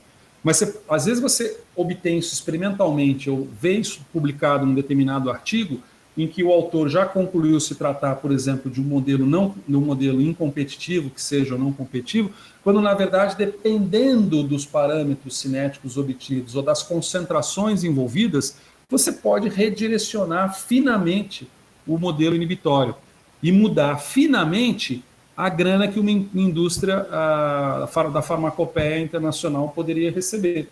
Você pode achar que está diante de uma situação quando está diante de outra. Mas vamos lá vamos lá no modelo incompetitivo. E depois a gente vai fazer um exercício. Deixa eu ver se eu programei mais alguma coisa aqui. Não, basicamente a gente fazer um exercício mesmo. Tá?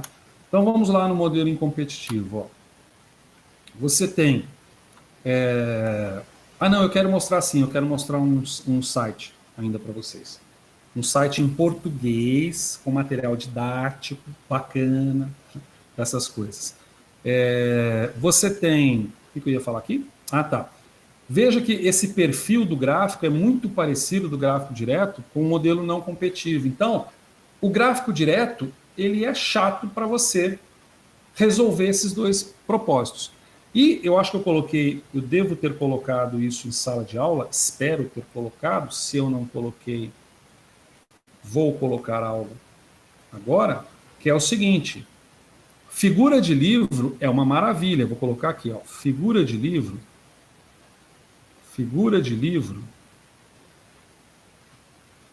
é linda, vírgula, mas reticências no laboratório, na bancada, você não obtém essas coisas lindas de morrer, não. Na bancada você obtém isso aqui, ó. Você tem um substrato aqui, você tem a velocidade aqui, aí você tem aqui o seu ponto experimental, aí vem um ponto experimental, aí vem um ponto experimental, aí vem... Acabou. Acabou. É isso aí que você tem. Então veja que por várias razões, tá? Acho que eu cheguei a mencionar isso. Você pode ter uma quantidade de substrato ou de inibidor tal que altera a viscosidade no meio, então você não pode trabalhar nem com inibidor alto, nem com substrato alto, você não tem grana mesmo para comprar a quantidade suficiente para a reação. Ou ao contrário, você tem grana para comprar o inibidor, mas não tem grana para comprar a enzima. A enzima é muito mais caro. Baixa no Google, por exemplo, os preços da Spike, da proteína Spike, ou de anticorpos anti-Spike, para você ver quanto está custando. Tá? E aí, veja que aqui, ó, os pontos experimentais que eu poderia ajustar... os pontos experimentais, deixa eu voltar aqui. Então. Os pontos experimentais que eu poderia... Tá bom. Olha lá, ainda comi um ponto experimental, melhor ainda, ele ficou mais parecido com a prática real. Pontos experimentais que eu poderia ajustar vão até aqui. O resto, meu amigo, o resto é o seguinte, o resto pode vir para cá, o resto pode vir para cá, né? O resto pode, de repente, vir para cá. Eu não sei para onde que vai. E aí eu não sei como é que eu defino a velocidade máxima. Eu acho que eu coloquei isso para vocês. Se você quer calcular, por exemplo, o KM e o VM com gráfico direto, o KM só sai. KM representa a concentração de substrato, que equivale a metade da velocidade máxima. Mas se você não tem a velocidade máxima, você não consegue pegar. Daí a necessidade de linearizações, por exemplo, ou ajuste não linear aos dados. Né? Aliás, dica de passagem, né? Você sempre ajusta os seus dados a um modelo. Você sempre ajusta um modelo aos seus dados. Você nunca ajusta os seus dados a um modelo. Né? Você pega um modelo e ajusta os seus dados. Os seus dados é que são os confiáveis no babado. O modelo nem sempre. Tá? Por que eu abri esse parênteses? Porque quando a gente volta para cá, a gente observa que aqui você tem certos fechamentos que nos permitem a avaliação do modelo de inibição, mas isso nem sempre é obtido com facilidade, tá certo? Agora, o mais doido mesmo, o doido do doido, é como é que fica o duplo recíproco quando você está diante de um gráfico incompetitivo. Olha que doido. Você obtém retas paralelas. Mole? Retas paralelas. E esse modelo, se a gente for colocar rapidamente os modelos... não vou colocar esses modelos matemáticos, que eu acho que não interessam para vocês também, desenhar esses modelos aí. Até porque a gente colocou na primeira pancha aquele alfa, aquele beta, só se você substitui aquele alfa e aquele beta, você pega o modelo. No caso, para a representação do incompetitivo, o termo que varia é o termo associado ao substrato no denominador, ou seja, velocidade é igual a velocidade máxima vezes substrato, sobre km mais substrato, vezes alguma coisa. É dentro desse vezes alguma coisa que entra a constante de inibição. Tá? Ele muda esse aspecto. E isso é interessante porque te dá esse tipo de perfil, né? Então vamos anotar aqui de novo uma observação. Qual que é a observação? A observação é que a inclinação vai ser igual a km sobre Vm, né? A inclinação é km sobre Vm, no gráfico duplo recíproco. Ora, a inclinação está igual. Então, se a inclinação está igual, o que eu posso falar sobre isso? Bom, eu posso falar que o meu Vm, né, aqui o intercepto é sempre o recíproco da velocidade máxima. Então, quando eu coloco o inibidor, a gente já falou sobre isso, eu reduzo o valor aqui, eu tenho um valor pequeno, então Vm caiu. Vm caiu. Agora, se eu quero manter uma mesma inclinação, se eu reduzir o Vm, eu não sei se vocês estão enxergando, né? Se eu reduzo o Vm e quero manter o mesmo valor, eu faço isso com Km. Então, essa é uma grande loucura dos modelos de inibição básicos da cinética de enzimas. O Km reduz. Km diz respeito à interação substrato com sítio ativo, que a informação que está sendo colocada aqui é que a interação do complexo enzima-substrato com o inibidor se dá com uma afinidade, entre aspas, maior do que a do próprio substrato, uma vez que o valor de Km reduz. Né? Isso, na verdade, tem uma solução mais algébrica propriamente do que uma solução de cotidiano de bancada. Mas você pode raciocinar em cima desses termos, quer dizer, enquanto o Km, para uma inibição competitiva, ele alterava, para não competitiva, ele não alterava, ele subia, desculpa, vamos falar de outro jeito. Para competitiva, o Km sobe. Para não competitiva, o Km não se altera. Para incompetitiva, o Km reduz um pouco. Tá certo? Então, aí você tem uma representação desses modelos principais, mais explorados, vamos dizer assim, que nas videoaulas, e que nos permite também fazer um exercício numérico, vamos propor aqui, em cima desses carinhas aqui. Tá bem? Em cima desses carinhas. Então, vamos fazer um exercício numérico. Vou salvar essa porcaria aqui.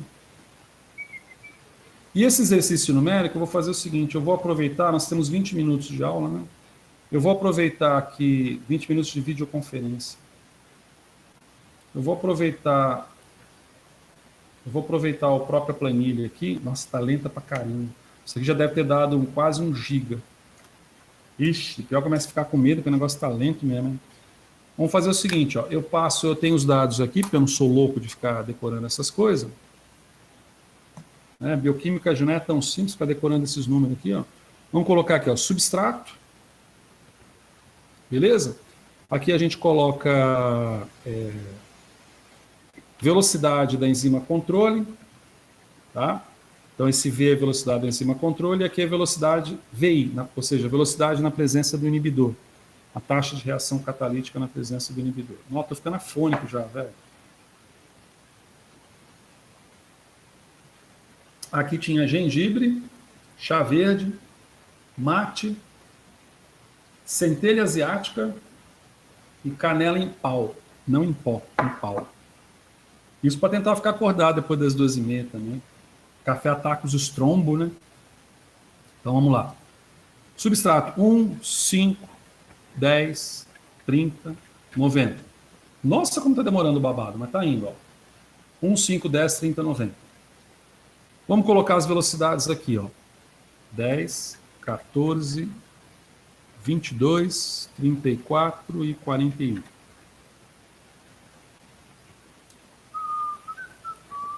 Vamos colocar a velocidade na presença do inibidor. 2, 3, 5, 7, 8, por exemplo.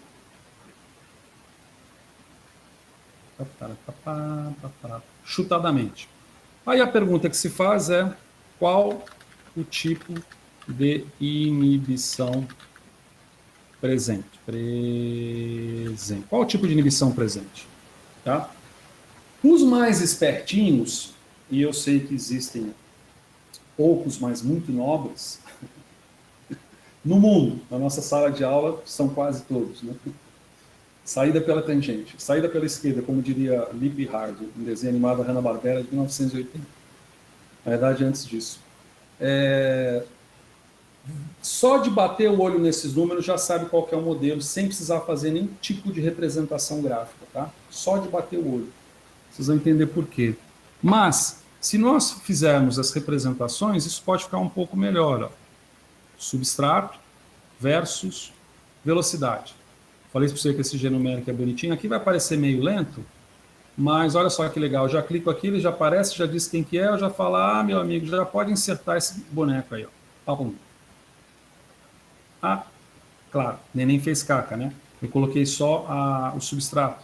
Na verdade, eu tenho que colocar só o substrato, só a enzima controle. Tem que colocar as duas enzimas, né?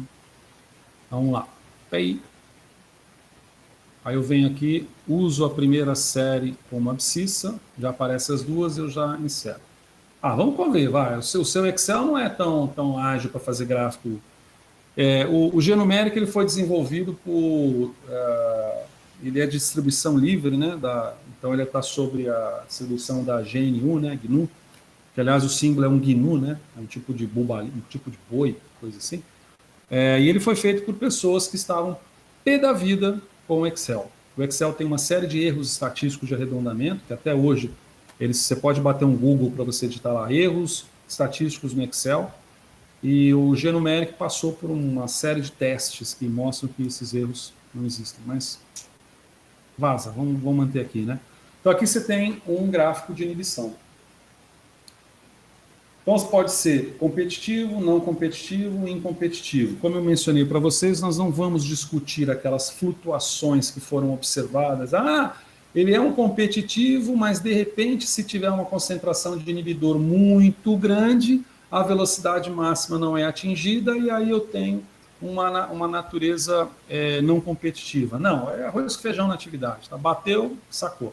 Então, veja que esse tipo de representação me diz que a velocidade aqui, ó, ela não é atingida.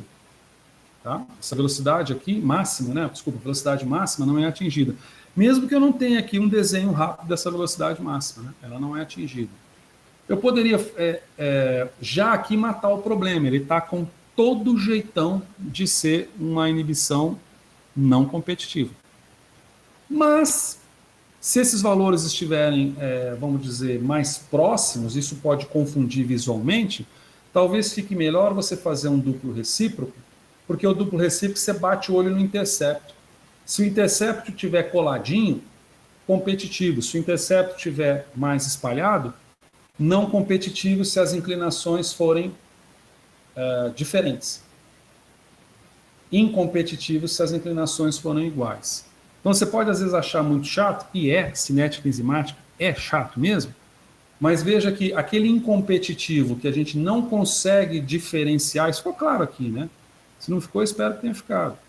Aquele incompetitivo que você não consegue diferenciar. Aqui eu tenho um gráfico não... Olha que legal, cara. Aqui eu tenho um gráfico não competitivo direto, e aqui eu tenho um gráfico incompetitivo direto. Se você olhar os diretos, você não consegue diferenciar os comportamentos competitivos e não competitivos, concorda? Mas se você bater o olho no duplo recíproco, você vê que o não competitivo, os interceptos vão ser diferentes, ou seja, isso afeta a velocidade máxima. mas as inclinações também serão diferentes, né? Portanto, portanto, nada, né? Se as velocidades são diferentes, as inclinações são diferentes, porque a velocidade está aqui no denominador, né? Tá aqui no denominador. E quando você joga no incompetitivo, apesar do gráfico direto ser muito parecido, o duplo recíproco já resolve o problema. Ele já me dá retas paralelas. Então, eu obtive retas paralelas, eu saco, né? Então, veja que essa linearização pretendida, além de ser para encher a vossa paciência e tomar o seu tempo de estudante, também é para você entender que ele serve para duas coisas. Se não houver inibidor, ele serve para quando você tem dados experimentais que não conseguem atingir uma velocidade máxima, e, portanto, eu não consigo abstrair o parâmetro km desse, né? E se tiver inibidor, ele serve para você permitir um diagnóstico visual mais claro dos três modelos principais. Algo que você não consegue fazer pelo gráfico direto, e algo que, se você aplicar as equações matemáticas de cada um dos modelos, às vezes você se enrola para caramba. As equações matemáticas, elas são úteis para você arrancar o parâmetro, a constante de inibição. Beleza. Depois que você definir um modelo visualmente por linearização, essa normalmente é a receita que os caras dão. E em vez de você ficar testando modelos, você vai direto aonde te interessa. Então veja que aqui você tem essa solução. Então, se nós voltarmos para o nosso amiguinho problema, tá? A gente pode fazer isso aqui, ó. 1 sobre S. Ficou rápido de repente? Tem um horário aqui que significa uma porcaria. 1 sobre V e 1 sobre VI, né? Duplo recíproco. Isso. É que você faz igual ao Excel, cara. Você faz assim, deixa eu puxar até um pouco para cá. Ah, não, se eu puxar muito para cá, não vou enxergar o que tem ali. Então, vamos lá. Então, isso aqui vai ser igual ao recíproco, ou seja, 1 sobre C1. É isso? 1 sobre C1. Divisão por zero? É porque eu fiz errado. Claro, 1 sobre C1 não tem como ser, né? Eita ferro, é 1 sobre C7. Assim como o Excel, eu consigo pegar esse carinha aqui agora, esticar ele, eu não sei quantos pontos que tem, acho que tem esses pontos todos aqui. A divisão por zero porque chegou no final, então não deve ser. Aí agora eu pego esse cara aqui assim, venho com ele para cá, estico ele para cá, e aí eu vou obter todos os recíprocos simultaneamente, né? Não preciso ficar fazendo um por um. Então vamos lá, se eu pegar agora, se eu pegar agora, é frase legal de professor, né? Letrado, cara formado lá, doutorado e tal, não sei o quê, pós-doutorado, se eu pegar. Eu venho aqui e construo. Ó, tá lento pra caramba o babado, cara. Então vamos lá. Eu venho aqui, construo e jogo ele para cá. Eu queria jogar ele mais para cá para você fazer uma comparação, né? Deixa eu ver. Vou jogar aqui, né, cara? Se eu couber aqui, eu vou jogar ele aqui. Depois eu arrasto o bichinho. Deixa eu ver aqui. Pera aí. Tá. Já estamos quase terminando a aula, tá? Quase terminando o babado. Veja que a gente tem... Ai, para aí, cara. Vamos jogar para cá. Como ele está lento, ele está um pouco teimosinho. Mas aqui ficou claro, ó. Então veja que nesse gráfico, lembra que eu disse para vocês, num duplo recíproco, o ponto menor aqui, ó, de velocidade, de concentração, é o que vai aparecer como maior e é o menos confiável. Veja isso acontecendo a olhos vistos, né? Como o computador está lento, eu clico mais, ele vai para o outro lado. Vamos ver aqui, ó, pera aí. Mas veja que isso acontece a olhos vistos. Beleza, aqui, ó. Vou não mudar mais nada. Quer dizer, de repente, se você fosse traçar uma reta, você, mas eu vou traçar essa reta onde? Eu vou passar ela por aqui, pegando, ligando. A gente tem essa tendência, né, de ligar ponto, né? Parece que a gente ficou em um determinado estágio da infância de ter que ligar o ponto para formar o patinho, né? A gente teria a tendência de incorporar esse ponto, quando na verdade o ideal era esquecer esse ponto e trabalhar só com esses pontos aqui, tá? Inclusive para a curva sem a presença do inibidor. O que a gente tem aqui? Interceptos diferentes, muito nitidamente, e muito nitidamente também, o que nos distingue do modelo incompetitivo, a gente tem inclinações do gráfico diferentes, tá certo? Então isso foi uma rápida simulação, que você pode fazer em algum aplicativo, e que está relacionada a essa distinção diagnóstica. Ah, meu Deus, recente documento não faz isso, pelo amor da Santa Genoveva. Deixa eu salvar aqui. Será que eu estou salvando isso aqui? Eu já não sei se é V3, V4, V5. Cara, eu vou colocar V3B aqui, que eu já não sei se eu salvei ou não salvei. Tá certo? Muito bem.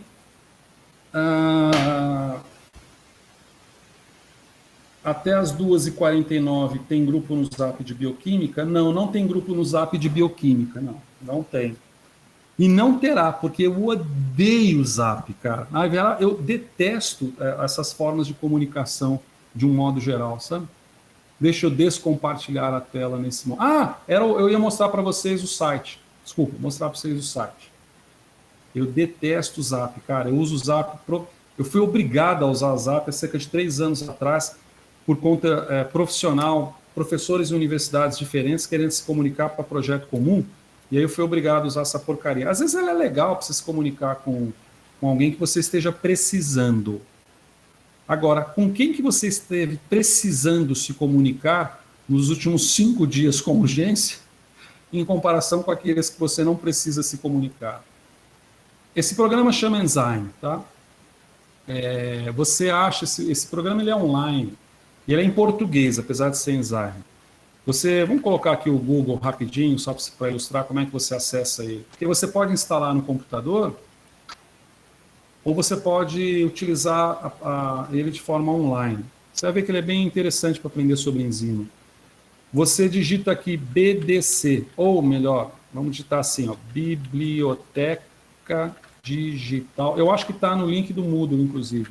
Já apareceu, de Ciências Unicamp. Biblioteca Digital de Ciências Unicamp. Tá? É o BDC. Aí você entra nesse BDC, e hoje em dia tudo você precisa deixar rastro, né? Que você precisa se inscrever, né? Mas aí você se inscreve lá rapidinho, e aí você digita aqui, é tudo em português. Aqui tem material, para quem é da química, pura química, tem pouco material da química, pura química. Quer dizer, eu não sei se tem pouco, eu procurei mais da bioquímica. Da bioquímica tem uma porrada, tá?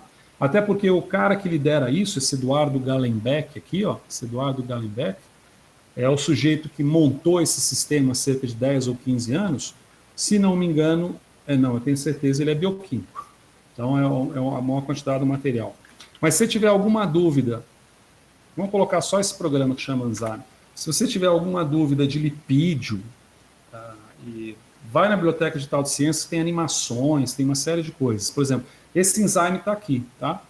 Esse programa Enzyme, quando ele tem a versão online dele, que é essa daqui na hora que você clica, e basicamente o que ele faz é apresentar o Laboratório de Biologia Educacional da Unicamp, e está demorando porque está gravando, né?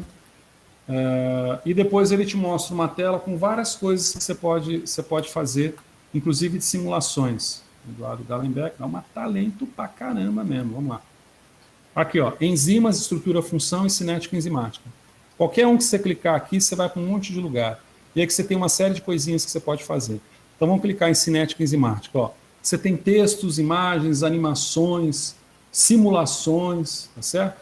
Então, por exemplo, em animações, você tem as 3 inibições aqui, tá bom? Por exemplo, a inibição não competitiva.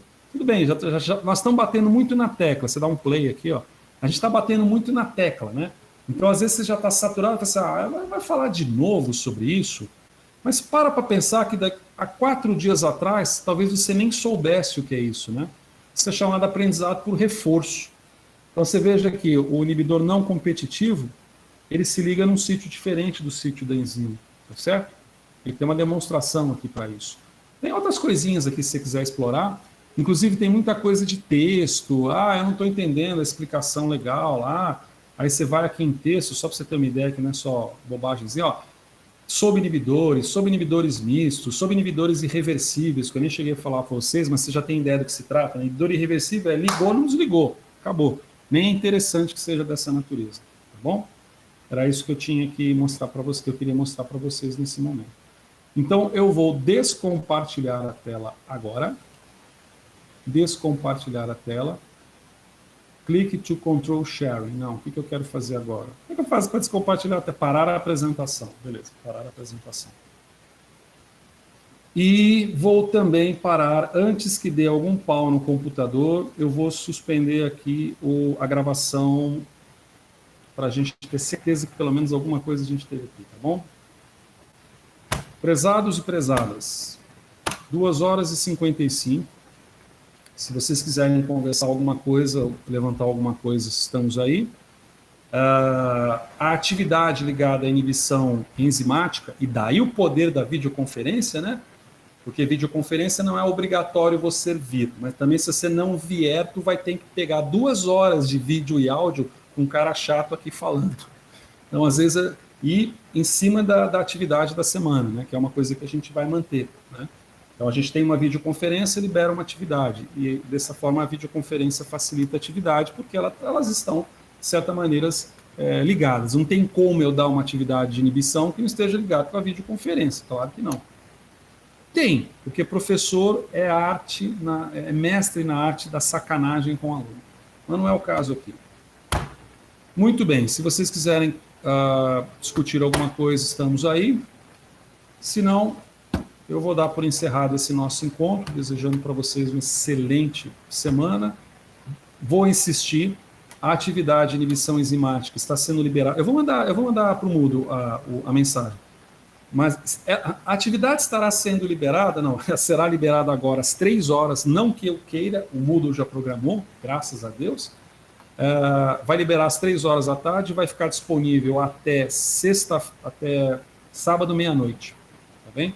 Então, você dá uma relaxada aí, se quiser, se você tiver com as coisas frescas, pode ir fundo nela. E vocês vão ter 1 hora, 60 minutos para cumprir, acho que são 4 perguntas, 60 minutos para cumprir. Não tem nada muito sofisticado ali, tá bem? E é isso. Alguém quer comentar alguma coisa? Eu que agradeço, Guilherme. Eu que agradeço, então, para vocês. E eu vou postar... Como ficou a proposta? Proposta de aulas no laboratório. Não ficou. Não tem a proposta de aulas no laboratório. Inclusive, tem o seguinte, ó. Pra você ter uma ideia, para o laboratório de pesquisa, ou seja, aquele grupo de pesquisadores ali, o protocolo que está sendo montado é que haja quarentena de 15 dias para qualquer aluno de pesquisa ou qualquer professor que visitar a avó não sei aonde, ou qualquer pesquisador, para você ter uma ideia da complexidade da situação. Quarentena.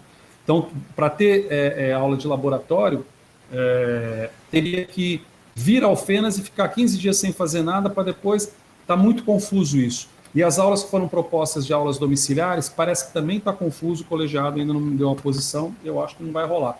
Eu acho que essas aulas de laboratório, não tenho quase certeza, elas serão oferecidas semestre que vem, quando e se o vírus for embora e não deixar parente, né? Porque se o vírus deixar parente, pode ser que seja postergado mais ainda. No mais, a gente vai lidando com essa situação, né?